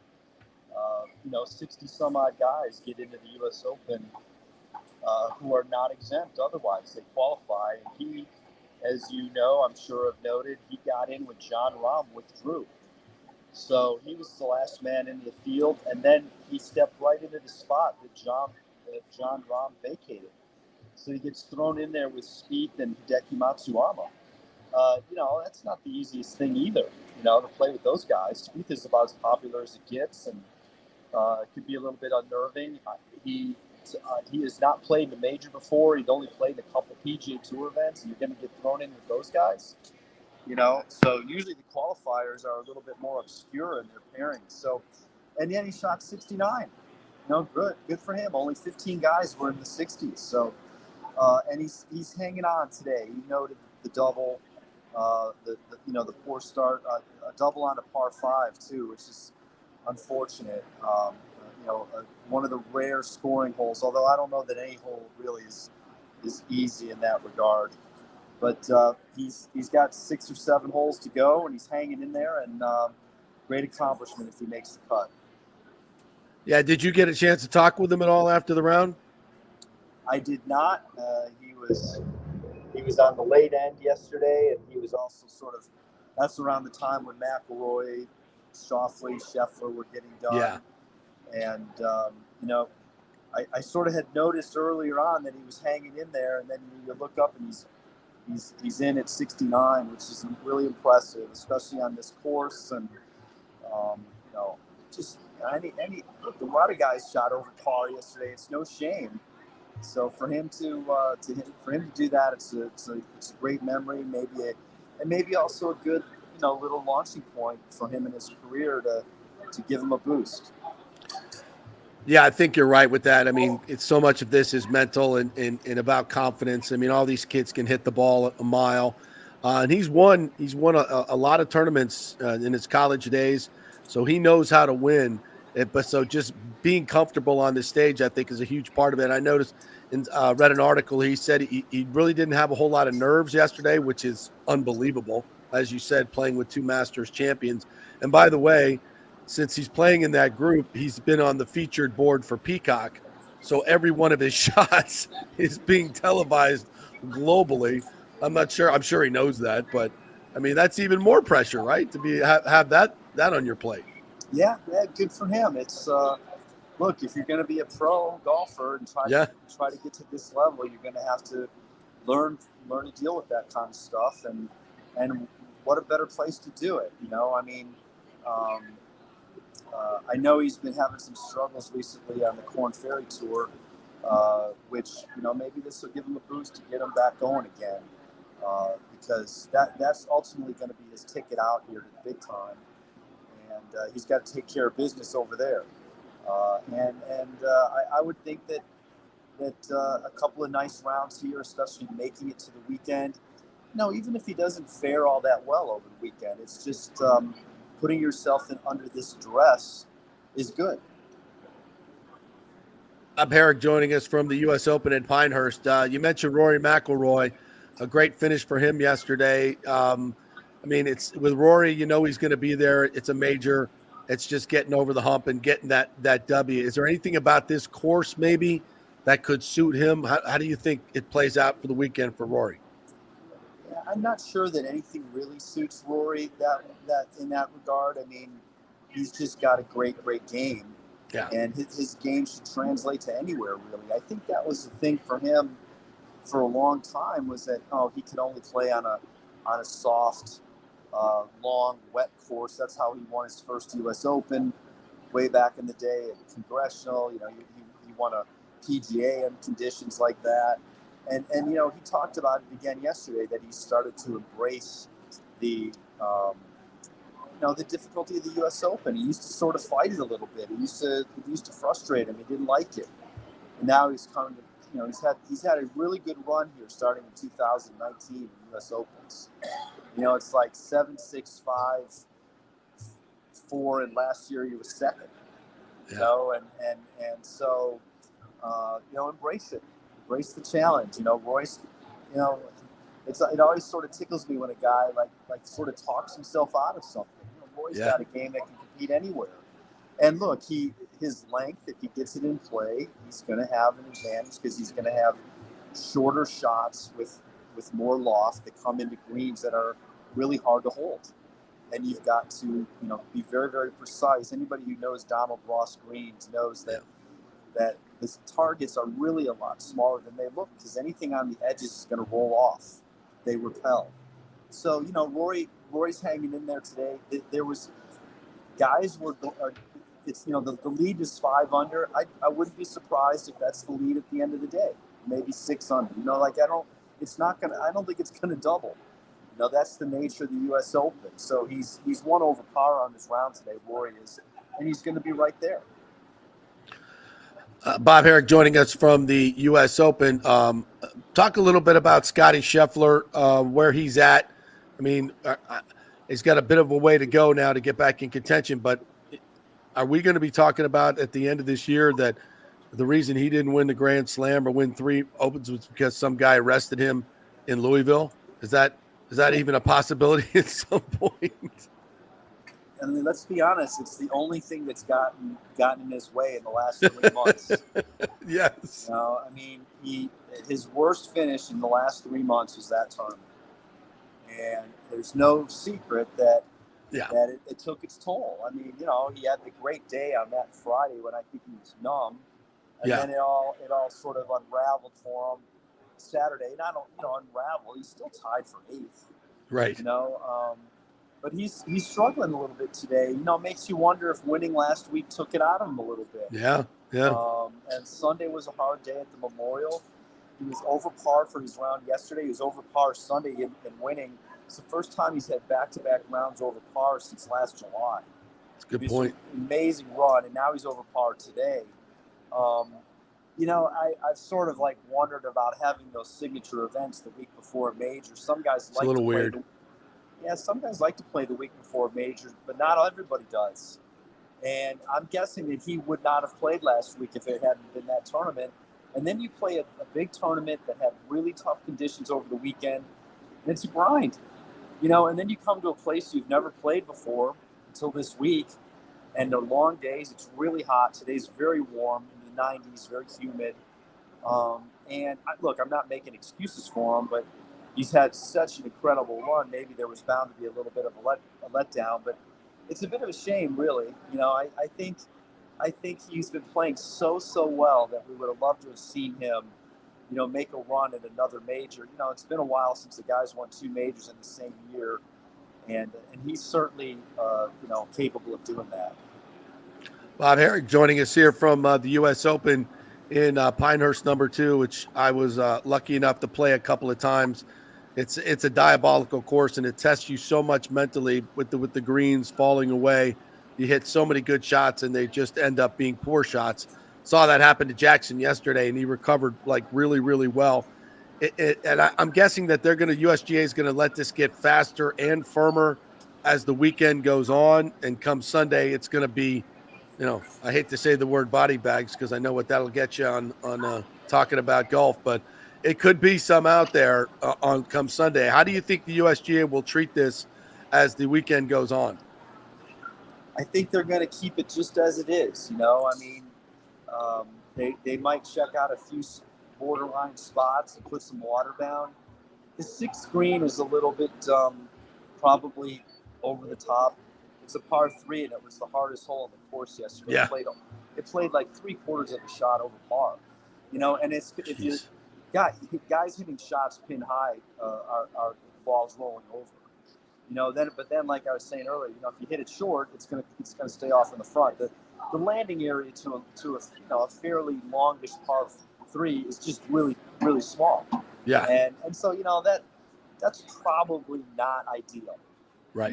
You're gonna they need to have a place where if you hit it to 15 feet, you're gonna stay. You're gonna be around it. And so they'll have that to deal with. But the greens are what they are, and they also were never intended to be played at speeds this fast. When Donald Ross, 100 years ago, 80 years ago, was nurturing Pinehurst number 2, agronomy and technology didn't allow for greens to get faster than 8 or 9 on a stim meter. These are between 13 and 14. Jesus. Tiger talked about it the other day. He's like, the whole defense of the course is the greens, and they're just.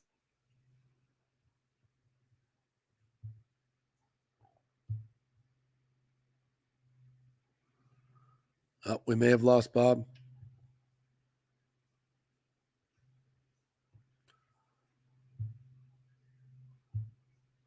See if I can get him back here. Nope. Dadgummit, that was good too. Talking about what Tiger said, which I think is very, very interesting. We'll see if we can get him back here.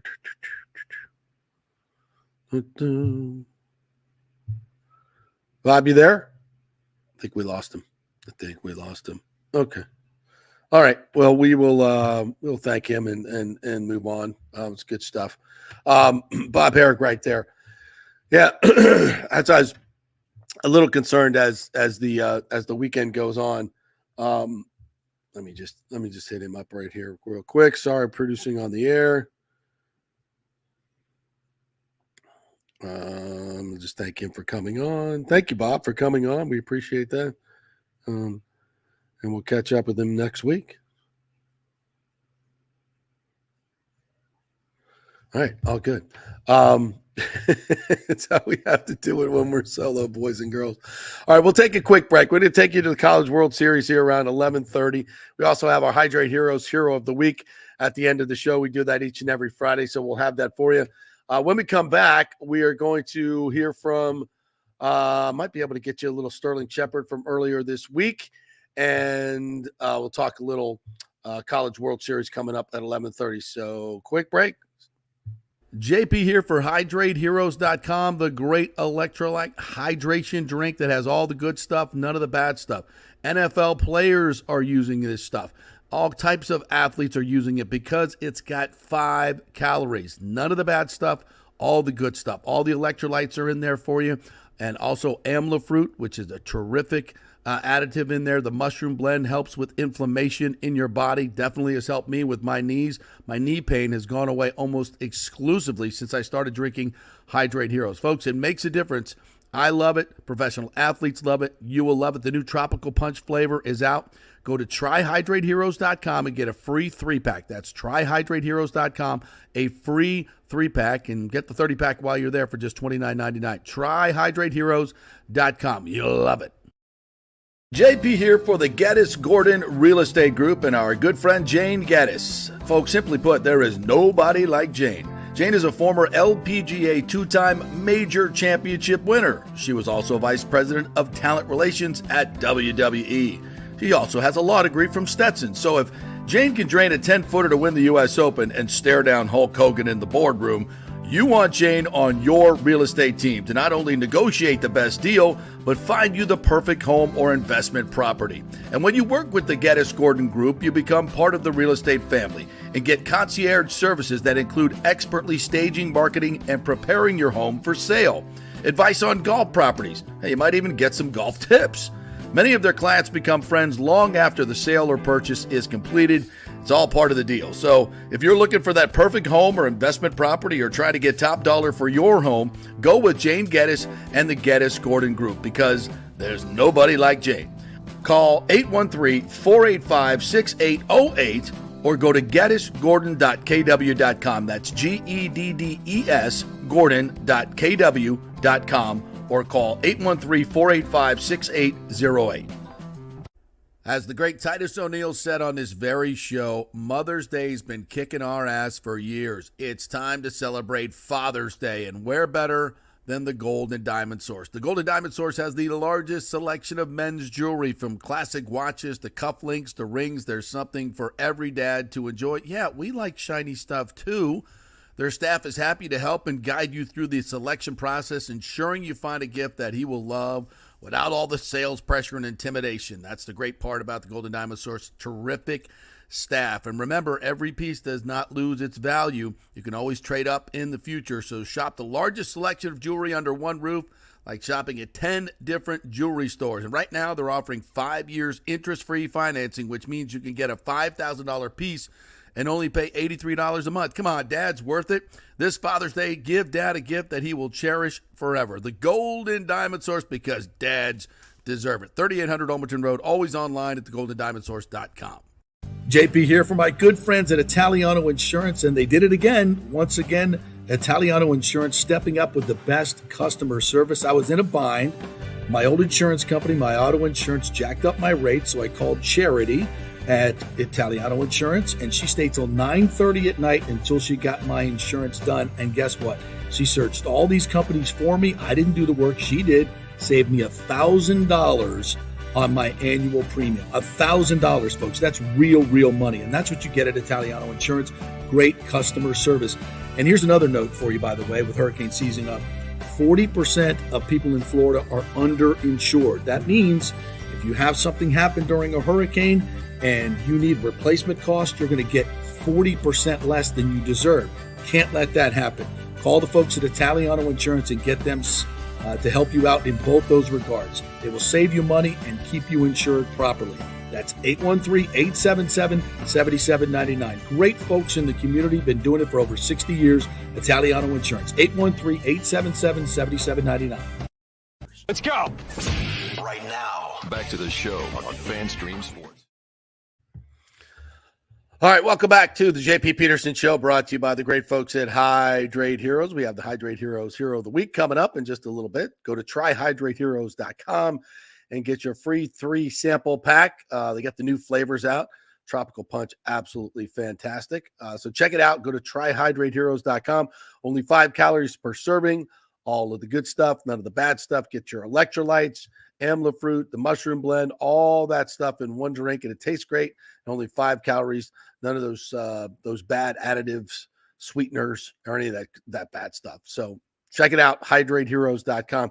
Get the 30-pack for just $29.99. Those bottles of Gatorade are like, what, $2.50 to $3, whatever it is, just at less than $1 a serving. It's better for you, and it's a lot cheaper too. So do that. All right, we're going to take you out to the College World Series here in just a little bit. Wanted to get to some other topics. Got a lot of feedback from the interview with Scotty Reynolds. Rick putting up the V and Sue live a block from each other out in the Pacific Northwest. I believe they do. 6 ring versus 1 ring. Hello. Yes, absolutely. Mons Venus 3 for $40. Do you want more? 3 for $40. Wow. Thought inflation it would be way more than that.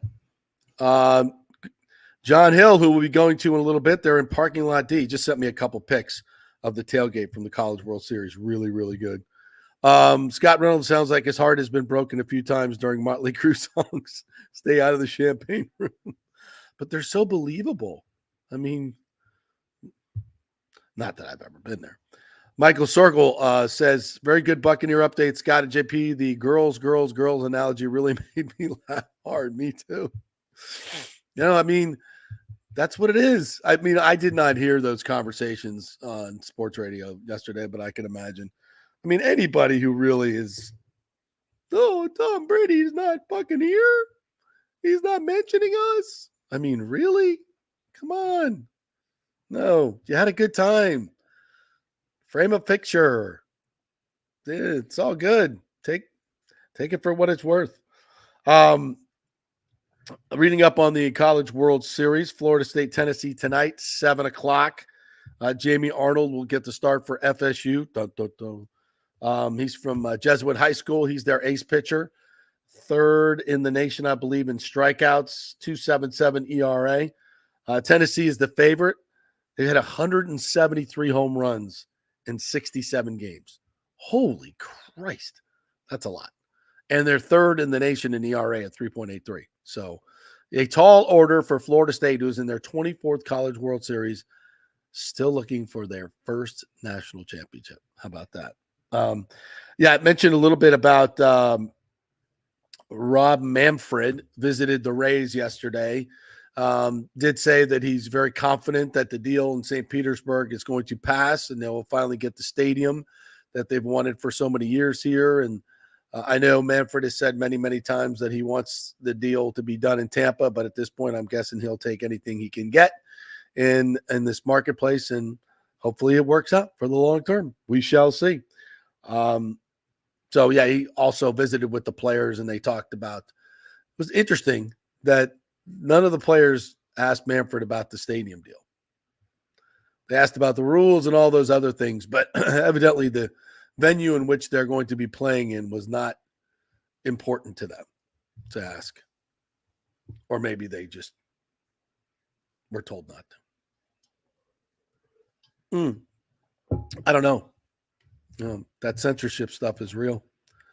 What else? Want to talk a little bit about the Panthers and the Oilers last night. Panthers jumped out to a 4-1 lead.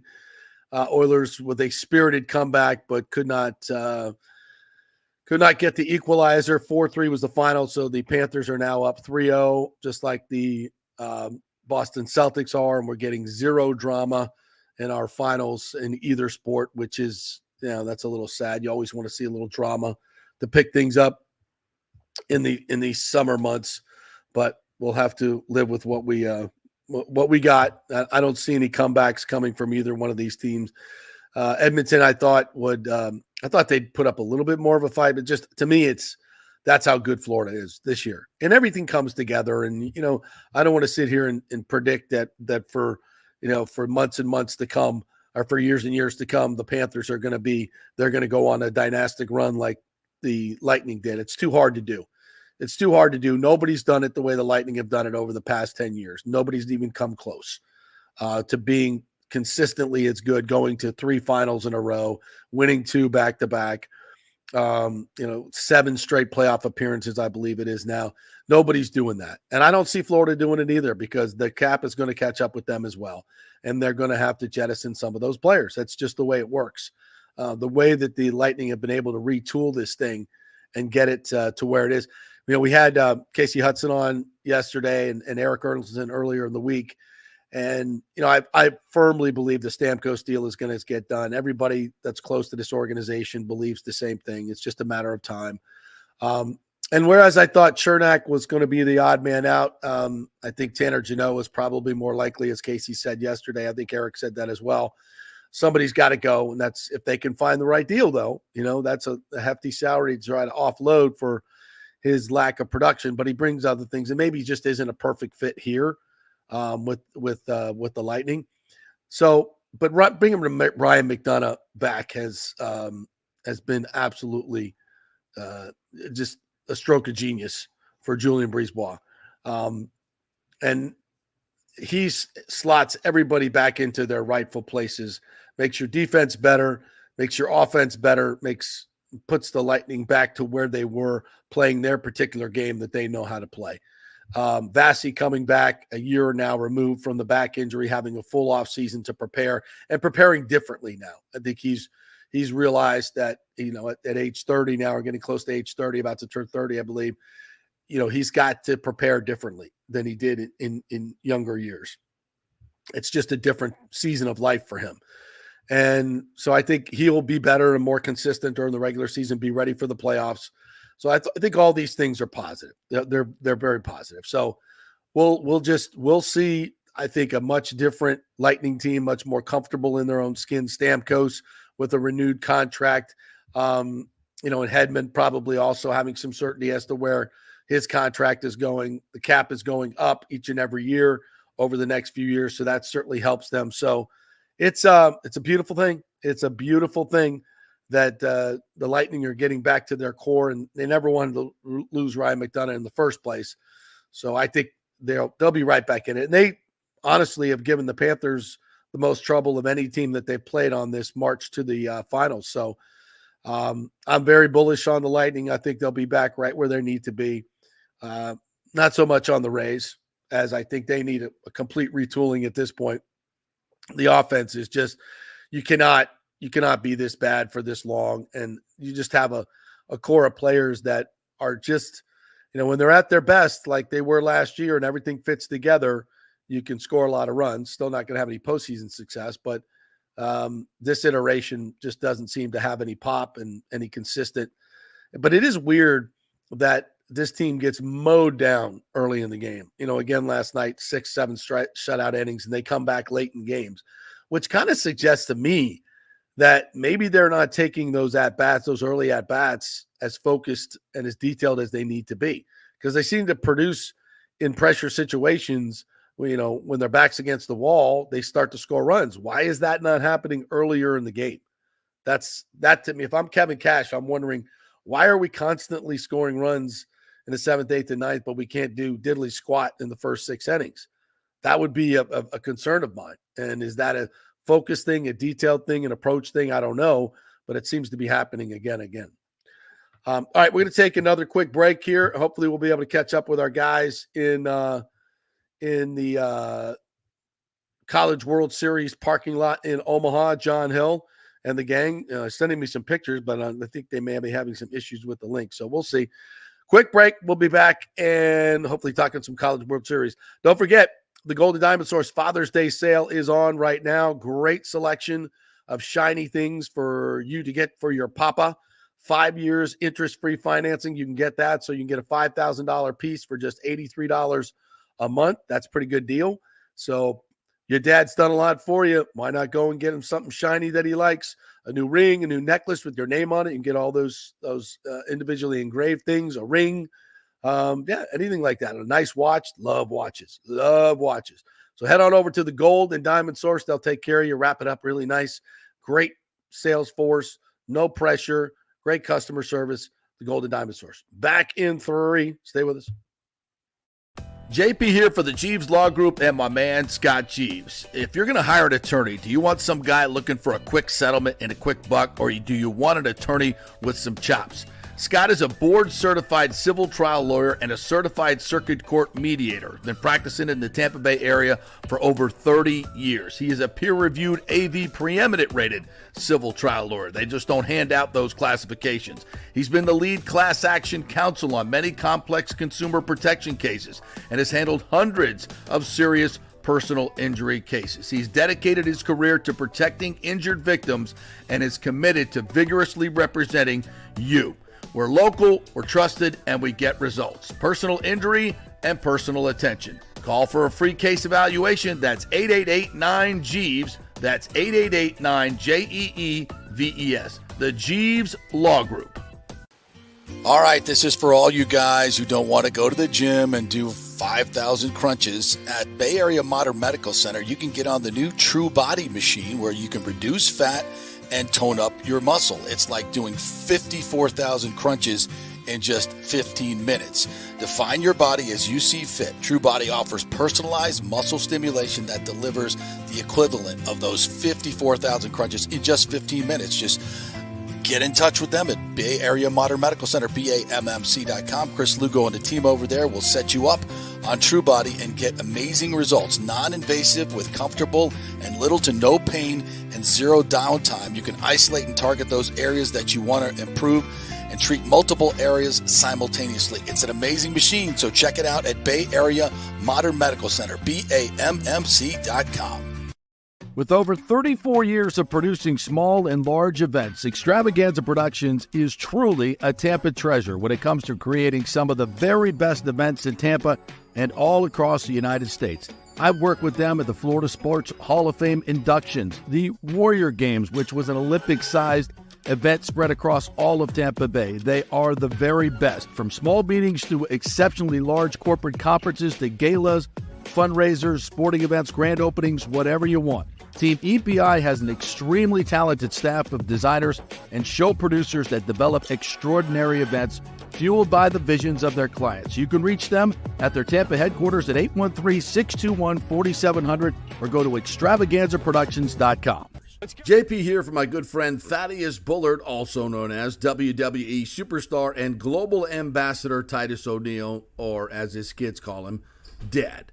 I'm excited to share that the Bullard Family Foundation is partnering with Tampa Well Activated by Tampa General Hospital and Revealing Truth Ministries to host the celebration of all celebrations for the real superstars in our community, the Dads. Everyone's invited to join us for a free celebration on Father's Day, June 16th at the Mid-Florida Credit Union Amphitheater in Tampa. Doors open at 9:01 a.m. with food, entertainment, games, and lots of surprises and guests in store for the remarkable dads out there making a difference every day. And you know, if Titus is hosting it, it's gonna be big. Bring the whole family and make sure you register early to celebrate with us at the Superstar Dads Celebration.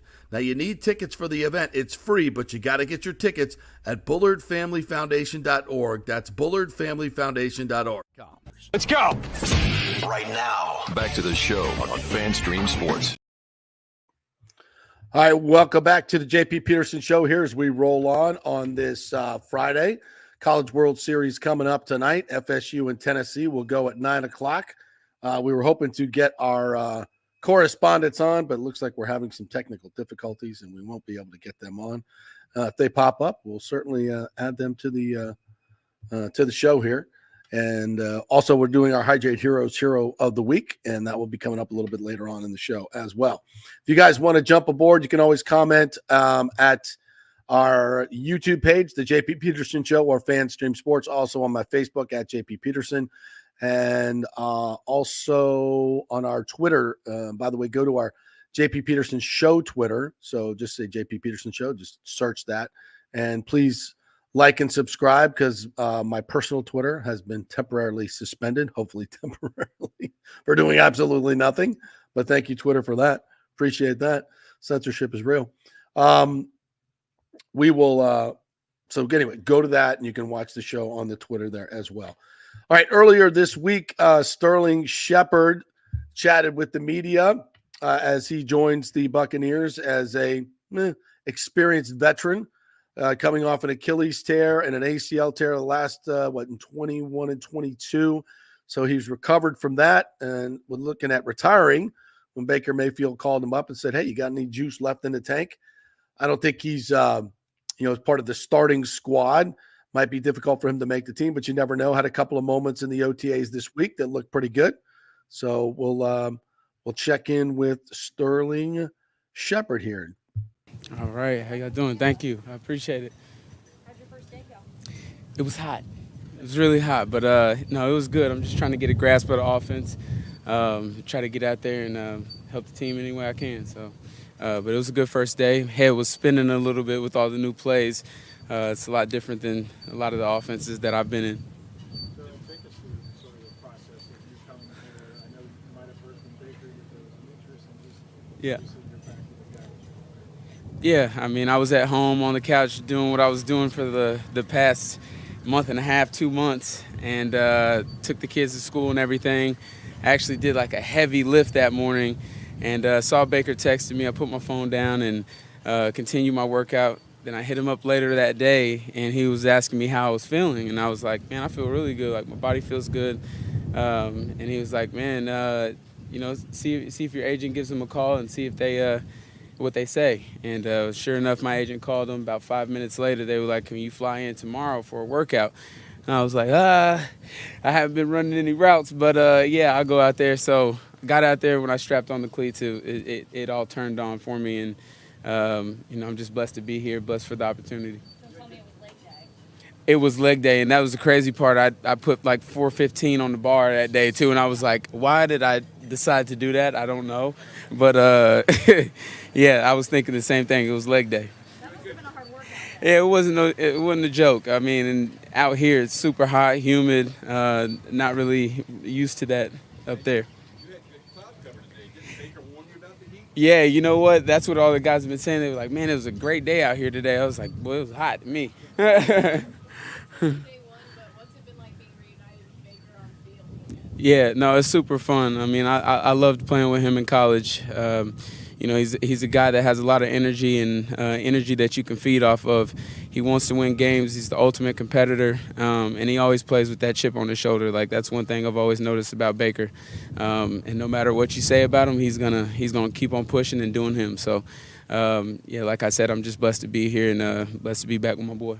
So outside of Mike and Chris, it's a really young wide receiver room. What can you bring as far as knowledge, mentorship, and just kind of bring to those younger guys? Yeah, I mean, I think this game is all about experience. Well, that's a big part of the game is experience. Different looks that are thrown at you throughout your career, you kind of know what to do and what to expect. So the sooner those guys can get caught up on some of those different looks, and they might have to mess it up a couple times, but that's good, and it's good to have guys like Chris, Mike, and I to help them out. So looking forward to doing that too, is leading those guys. What's your initial thoughts and reactions to discussions to meeting Mike and Chris? Yeah, I mean, I was super excited. I mean, those two have played a lot of ball and have been really great at their craft. So I look forward to learning from them too. I learn from everybody. It doesn't even matter. Like the younger guys too, I could pick up something from them. So I'm excited to be in this receiver room and help out any way I can. Like I said. Sterling, as fate would have it, you're going to be going back to the Giants, playing New York on the schedule this year in New York. What are your thoughts about that? Yeah, I haven't really thought about that much. My head is twisted up right now. I'm trying to figure out this offense, trying to get to know the guys. So I haven't even thought that far ahead, just kind of taking it a day at a time. What was it like for you kind of watching Baker's odyssey that he took around the league, and then for him to be able to finally latch on somewhere and have some long-term stability again? I mean, you know what he's capable of. Yeah. You've seen it up close. Yeah, I'm super happy for him. We got a chance to go against him when I was with the Giants at a preseason game. We went out there to practice against him, and I mean, he was carving it up, and I was like, dang, he looks really good. And like I said, he always plays with that chip on his shoulder. Things didn't work out other places, but I'm super happy that he's here and he has a home, and he's looking forward to the season. So the injuries are part of the game. Mm-hmm. You certainly have had. My fair share. Just the ability to fight through those two and come back to where you're at now. What was that like? Yeah, it's a mentality, man. That's the only way that I can explain it, and God's got my back. Like I'm huge in my faith, so I try not to worry about the things that I can't control, and injuries are something that you really can't control. You can prepare all you want to, and sometimes things just go that way. So you just got to have faith, and I think that's what really pulled me through. How much do you and Baker reminisce over that Tennessee victory you guys had? We don't much. We had a lot of special moments in college, but that was one of the more special ones. And now that all this has happened, I'm kind of seeing some of the clips pop back up, and it's exciting to watch. I mean, that was one of the most thrilling games I've been a part of. The loudest stadium I've been in, and we came out with the dub, and after coming back from that deficit, so it's pretty cool to see. You obviously kept yourself in shape. Yeah. And worked real hard to get back to this. How's your body feeling? Did you think it would happen? Did you think maybe it's over? Like, did you fall in that range? Question about I was in keeping his straight body daddy in mode, shape man. and ready to play. I was, like I said, taking my kids to school every morning, which was great. Spending time with them, kind of trying to figure out next steps.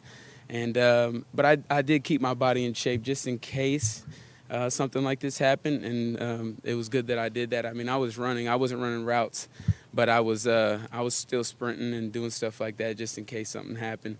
Not as much as I probably should have been now that I've been out of practice one day, but it's hard to simulate, actually going against somebody. So I got to get my body back into tip-top shape, and I felt a little sloppy out there today. Yeah. In terms of timing, is this a really good time to come here for these 3 days, kind of get your body back into it a little bit, then have a break to kind of mentally and physically prepare for camp? Yeah, I mean, honestly, like going through the whole OTAs it's going to be something on your body. So I got to miss that part, but still get a little taste of the offense, get to be around the guys a little bit, get to know them. So I feel like it is perfect timing. And then, before my kids start back up at school, we can all be here and kind of get adjusted. So, I think it happened in perfect time. Wait, where are you and where do you want to go? Weight? Yeah. The crazy thing is I fought like hell last year to get to 190, and I couldn't do it. I was hovering around the 95, 97 range, and I've been around 190 since the end of the season. I don't know why, but I'm sure with this heat I'll be all right sticking around that area. Sometimes it's the inflammation, right? Sometimes. Give your body a little bit of a rest and it calms down. Yeah, never know. So that could have been the case. What do you see your role being? Like, what do you think you can bring to this? Yeah, just I haven't really got a chance to look at it too much. I've gotten little bits and pieces for the day that I've been here, or 2 days. But, just wherever they want to plug me in. I mean, I've had experience playing outside probably more than inside, and I look at myself as a true inside receiver. But I've had a lot of experience outside. So a guy that you can bounce around and help Mike and Chris out, those guys, Chris can move anywhere too. So just kind of mixing things up and giving defenses hopefully a headache. Coach talked a bit about competition inside of the receiver room and how that could be good and make things interesting for training camp. Yeah. What are your thoughts? Question about the competition inside the receiver room. I think you always want to foster that in whatever position group. You know what I mean? It's only going to make the team better. It's only going to make the defense better. And the more guys that you have that can go, the more looks defense are going to get against different body styles and different playing styles. So, I love competition. Some people run from it. Some people, just take it face front. And, that's just the way it's always been in my career. And so I embrace stuff like that. All right, there's Sterling Shepard right there and meeting the media here earlier in the week at OTAs, and you can feel just the absolute professionalism in his voice and his approach. And, again, with the veterans, just like he and Randy Gregory, there's absolutely no risk here for the Buccaneers. They're veteran minimum contracts for the most part. If the guys play and they're productive, fantastic. If they don't, then you've lost nothing. So, but you never know with the injuries that can pop up, what can happen. And, if Chris Godwin goes down or misses a couple games, to have a Sterling Shepard fill in that spot, boy, that's a tremendous boost to have someone of that character and that much experience. And, if his legs are certainly fresh, he's got to be coming off injuries, but if he can stay healthy, he might be able to give you a little something here and there. And with this familiarity with Baker Mayfield, that's just a win-win for the Buccaneers. All right. By the way, Jackson Suber has just birdied number 3 and number 4, just made about a 20-footer down the hill at number 4 and is back to even par. So that's 1 over for the day because he shot 1 under yesterday, and he's got probably 5 holes to play. So looks like very much in contention to make the cut at the U.S. Open, which would just be an incredible feat. So we'll keep you posted on that, and we'll certainly have an update on it on Monday. We'll try to get him on the show next week and talk about the whole experience. All right, we'll take another break. When we come back, it's our Hydrate Heroes Hero of the Week. We got some interesting folks for you to meet, so stay with us. Back in 3. With over 34 years of producing small and large events, Extravaganza Productions is truly a Tampa treasure when it comes to creating some of the very best events in Tampa and all across the United States. I've worked with them at the Florida Sports Hall of Fame inductions, the Warrior Games, which was an Olympic-sized event spread across all of Tampa Bay. They are the very best, from small meetings to exceptionally large corporate conferences to galas, fundraisers, sporting events, grand openings, whatever you want. Team EPI has an extremely talented staff of designers and show producers that develop extraordinary events fueled by the visions of their clients. You can reach them at their Tampa headquarters at 813-621-4700 or go to extravaganzaproductions.com. JP here for the Geddes Gordon Real Estate Group and our good friend Jane Geddes. Folks, simply put, there is nobody like Jane. Jane is a former LPGA 2-time major championship winner. She was also vice president of talent relations at WWE. She also has a law degree from Stetson. So if Jane can drain a 10-footer to win the U.S. Open and stare down Hulk Hogan in the boardroom, you want Jane on your real estate team to not only negotiate the best deal, but find you the perfect home or investment property. And when you work with the Geddes Gordon Group, you become part of the real estate family and get concierge services that include expertly staging, marketing, and preparing your home for sale. Advice on golf properties. Hey, you might even get some golf tips. Many of their clients become friends long after the sale or purchase is completed. It's all part of the deal. So if you're looking for that perfect home or investment property or trying to get top dollar for your home, go with Jane Geddes and the Geddes Gordon Group because there's nobody like Jane. Call 813-485-6808 or go to geddesgordon.kw.com. That's GEDDES Gordon.kw.com or call 813-485-6808. JP here for the Jeeves Law Group, Jeeves. Call for a free case evaluation, 888-9-JEEVES. That's 888-9-JEEVES. We're local, we're trusted.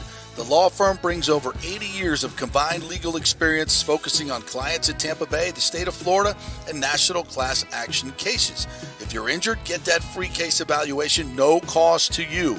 The Jeeves Law Group's focus is on auto, truck, and motorcycle accidents, as well as class action and consumer protection law. Scott Jeeves is a board-certified civil trial lawyer and a certified circuit court mediator practicing in the Tampa Bay area for over 30 years. You hear him on the show all the time. Great guy, big Gator fan, and great for the community. The Jeeves Law Group is a highly skilled team with years of experience that will apply their skills, expertise, and knowledge to assist individuals who have been in an accident with compensation for damages, lost wages, medical expenses, pain and suffering, and property damage. Get that free case evaluation, 888-9-JEEVES. That's 888-9-JEEVES. JP here for my good friend Thaddeus Bullard, also known as WWE superstar and global ambassador Titus O'Neil, or as his kids call him, Dad. I'm excited to share that the Bullard Family Foundation is partnering with Tampa Well Activated by Tampa General Hospital and Revealing Truth Ministries to host the celebration of all celebrations for the real superstars in our community, the Dads. Everyone's invited to join us for a free celebration on Father's Day, June 16th at the Mid-Florida Credit Union Amphitheater in Tampa. Doors open at 9:01 a.m. with food, entertainment, games, and lots of surprises and guests in store for the remarkable dads out there. making a difference every day. And you know, if Titus is hosting it, it's going to be big. Bring the whole family and make sure you register early to celebrate with us at the Superstar Dads Celebration. Now, you need tickets for the event. It's free, but you got to get your tickets at BullardFamilyFoundation.org. That's BullardFamilyFoundation.org. Let's go. Right now, back to the show on FanStream Sports. All right, welcome back to the JP Peterson Show here on this Friday, as we always do our Hydrate Heroes. There we go. Our Hydrate Heroes, Hero of the Week. So I want to bring in our good friend, Michael Gardner, CEO of Hydrate Heroes. What's up, Michael? How are you? Hey, buddy, I'm doing really, really good, man. I'm in Atlanta, or hot Atlanta. Actually, it's supposed to be 100 degrees, over 100 heat index today. So I think it's hotter here than Florida, man. It might be. Still hanging out with Charles Barkley and Man, Steve Harvey and all those guys? Is that what you're doing? Yeah, we're up here for it's Steve Harvey has his foundation, and he's got a ranch that he did. So he does the golf outing, then he goes into the ranch with the these are kids with no father. So gone into Father's Day, it really, we were out there yesterday, myself and Diana, and just, it just keeps it in perspective. When we're talking about our heroes, like I said before, our moms are heroes, moms on the go heroes. So it's not always just the military that we're highlighting each week. There's just special people doing special work, and just talking to the boys yesterday with the ranch, and Steve, he a lot of people don't see that side of him, and he does it, he's put a lot of money of his own money into this, this ranch, and he just mentors the boys and just, gives them a role model. And man, I just enjoyed being out there. Yeah, it is so important, man. Going into Father's Day is like, don't take for granted, how important that male role model is. And a lot of these kids don't have that. And I think, that's something that, it's just time, man. Just being out there yesterday. I was talking some smack to some of the boys that thought they could take me on the basketball court, but I talk a good game, but I never made it to the court, JP. So that's one thing, remember, these 18-year-olds, man, they might be a little quicker than me, but yeah, you think? You think? Yeah, but no, it was a lot of fun, man. And, just everything that's going on with, our company, and just, giving back. It's like we've really got a lot of momentum with the military, and, it's just amazing just to see how we're being received at the camp. Actually, Steve, he kind of runs it like a military camp. So this was, where he has, the Army was there, and he runs this like a military boot camp. And that's how he disciplines the boys. And it's they're not on there just having a good old time. And they fish, they eat off the land, they plant the vegetables there.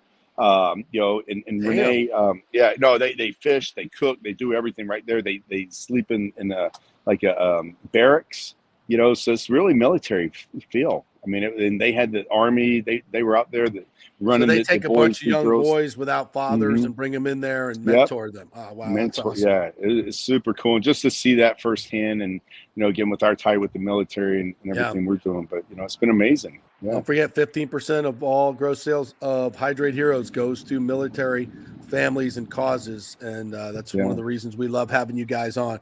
All right, you want to introduce your heroes for the week? We'll see if we can pop them up. Yeah. See if I was talking too much. Yeah, cut to the real heroes right now. And this is Renee, who I've known for a few years, and she has her partner on Junith. I believe she's coming on too. There's Miss Renee, and they can fill you in. And when I met Renee, she was actually at Steve Harvey's event, but I met her a few years ago. And you know how people in life, timing's everything, JP? Yes. And Renee and I have gotten to know each other. And she's just got a great story, great energy, and her story, and everybody's got a story. We know that. But just to get to know her more, and the timing when I came up, and, with the branding and everything we're doing with the military, she was just drawn in even more. So now it's like time for us to, really collaborate and see how we can help each other. And awesome. That's why she's on. So Miss Renee and Junith. Well, welcome to both of you. And Renee Knorr joins us here, and Janeth Alvarado. Thank you, ladies, so much for joining us, and appreciate what you're doing. Tell us a little about what you are doing to help out ladies and your foundations. Renee, we'll start with you. Well, thank you again so very much, Mike, for the opportunity, as well as JP for having this great program. We're so excited. I was just hearing Mike talking about the boys last weekend. We were with the Steve Harvey's camp with the young girls. Oh my goodness, about 120 of them.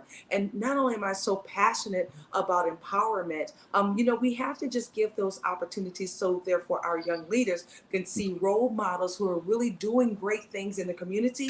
So therefore they can truly also be inspired to also do the same. Our organization, GW3 Global Society, have been very proactive in giving back to more than 8,000 youth throughout the world, including the Steve Harvey Foundation, Future Seekers, and then also now we're working alongside the Book Bank Foundation. So we're very, very grateful. We've traveled around the globe and just doing our Global Girl Gives. And it really is important for us to show up in those lives of our young people. So thank you for asking. Yeah, that's where it's at, man. That's the way you affect the world the most, is helping out these kids in need. And obviously all of you get that. Janet, tell me a little bit about what your role in this is as well. Oh, you might be on mute there. I think, unmute yourself. There Good you go. morning, JP. Thank you so much. Hello, Michael and Hello. Renee. Wow. Thank you for inviting us to your platform, JP. This is amazing to get the message out. Definitely, we want to impact humanity with families, children. It's time. Change is coming to the world, and when we connect together as a unity, help each other out, that's where we're going to thrive and change our situations in the world. Michael, hydration hero, so important when it comes to health and wellness. You know, our health is our wealth. What are we doing to stay healthy and hydrated and educate ourselves with our own health and our family's health? So thank you, JP. This is Janet. Yes. I'm passing you the mic. All right, awesome. Well done. Renee, tell me how folks can get involved with the Global Women's Wealth Warriors and help you in your campaign to help out young ladies and young men. Absolutely. They can visit our website with globalwomenwealthwarriors.com. Right on the front page, you see the information that also asks, let's stay connected. One of the greatest things, we are always proactive in showing up in different causes, supporting women as well as our underrepresented girls. But this year, it's so important also, JP, as Janet was talking about, keeping the family whole. So we want to ensure that men, just because you see a lot of women on the front page, that doesn't mean anything, okay? We are truly here about unity. So reach out to the globalwomenwealthwarriors.com or even my information, meetreneenoor.com. That's another way you can get in contact with us as well. Awesome. Yeah, we're big fans of traditional family values and the family unit. We're not telling anyone how to live their lives, just simply sharing stories of how we believe, men living up to their responsibilities as fathers. We're talking about this on Father's Day. A great friend of the program, Titus O'Neil, WWE Global Ambassador. We're going to be attending. We've been promoting his event this week for Father's Day, and it's so important for fathers to know and to commit to their roles and staying in the home and supporting the mother, and supporting the family unit in what I believe a Christian and loving and leading way. I think you ladies probably believe that as well. Yes, we do. Yes, go ahead, Janet. Oh, thank you. Thank you, Renee. Really quick, JP, what you just mentioned right there. Happy Father's Day to those out there. Thank you. You are so important. Never doubt yourself and the value you bring. Oh my goodness. Yes. The value you bring to your family. Just know you are valued, definitely, and so important. When we balance our life together, we could be hustlers in the business, but we can be hustlers in our family Absolutely. values as well. 100%. So thank you so much for that. Renee, you want to weigh in on that? Absolutely. I want to say happy Father's Day. It's so important for our men to understand too that we need you all. We really do need our men to show up, not only just as their protector, but also to show us, just that whole keeping us together. Because I think and I'll say this, we are Christians. Sometimes we miss the component of why it's important for each person to play their role.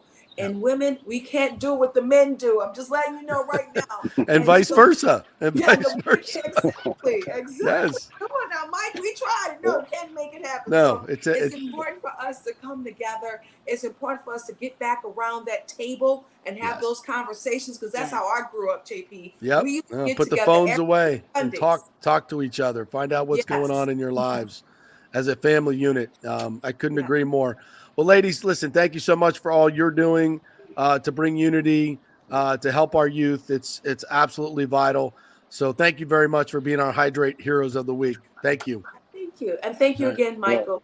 Yeah, and you know what they say, though, Renee? I appreciate the kind words for us fathers out there, but you know what they say? Behind every good man is a good woman. So it takes teamwork makes the dream work, baby. That's so right. it's not, we're all one. It's unity. Not behind, but alongside. Alongside, yes. All right. Alongside. Yeah, but here's the difference. I need a push. I need a push every once in a while. So you might want to be behind me just to keep pushing me, But no, it's. I can push you. Go on, let's go. Hey, no, I'm excited for the opportunities that lie ahead, and like Renee said, she's doing stuff globally in Africa and just all over. And again, it's not a message that is just here in the U.S. and it is a global message. Seeing these boys and interacting with them, though, JP, yesterday, like it's just all they need to know is people don't care how much you know. They just want to know how much you care. That's right. And these boys right now, that's all, like, just to see their faces. They didn't know who I was. I'm some guy just rolling in there talking smack to them.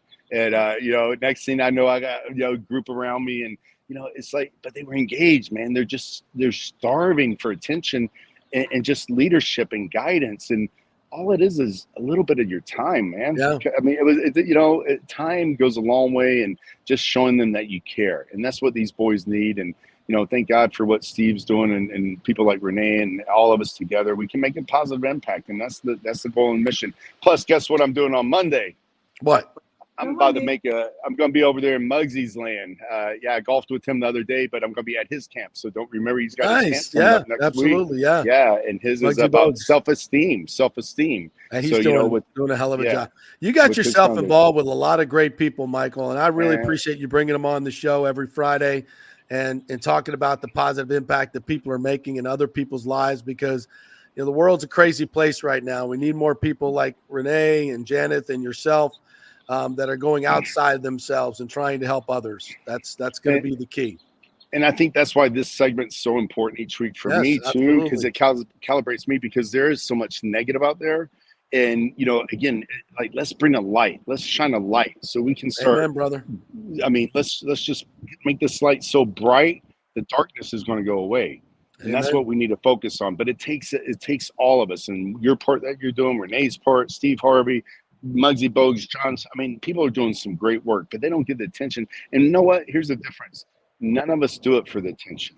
We do it for the impact. And, again, the point of this segment every week is just to bring the light to it and show people there are good things happening in this world, and try to be an inspiration. And, what they say, what else they say, JP? I got another one for you. Okay.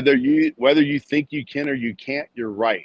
And all these boys just need to know that, plant that positive seed in them. Like, you can have anything in this life. If you can believe it, you can achieve it. Work at it. Yep. Yeah.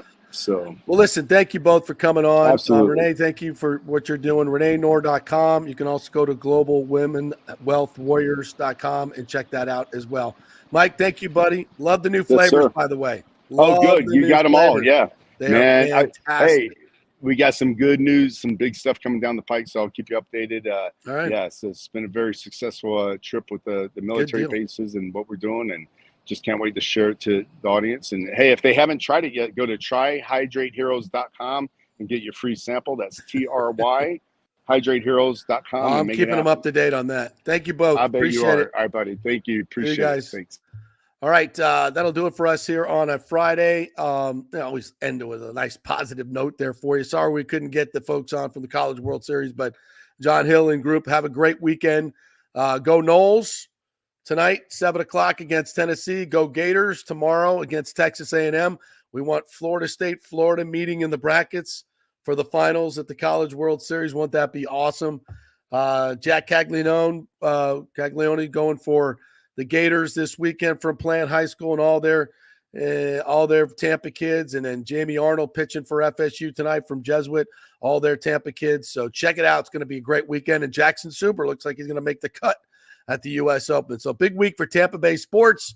We'll be back Monday to cap it all off for you. So have a great weekend, everyone. And there we go.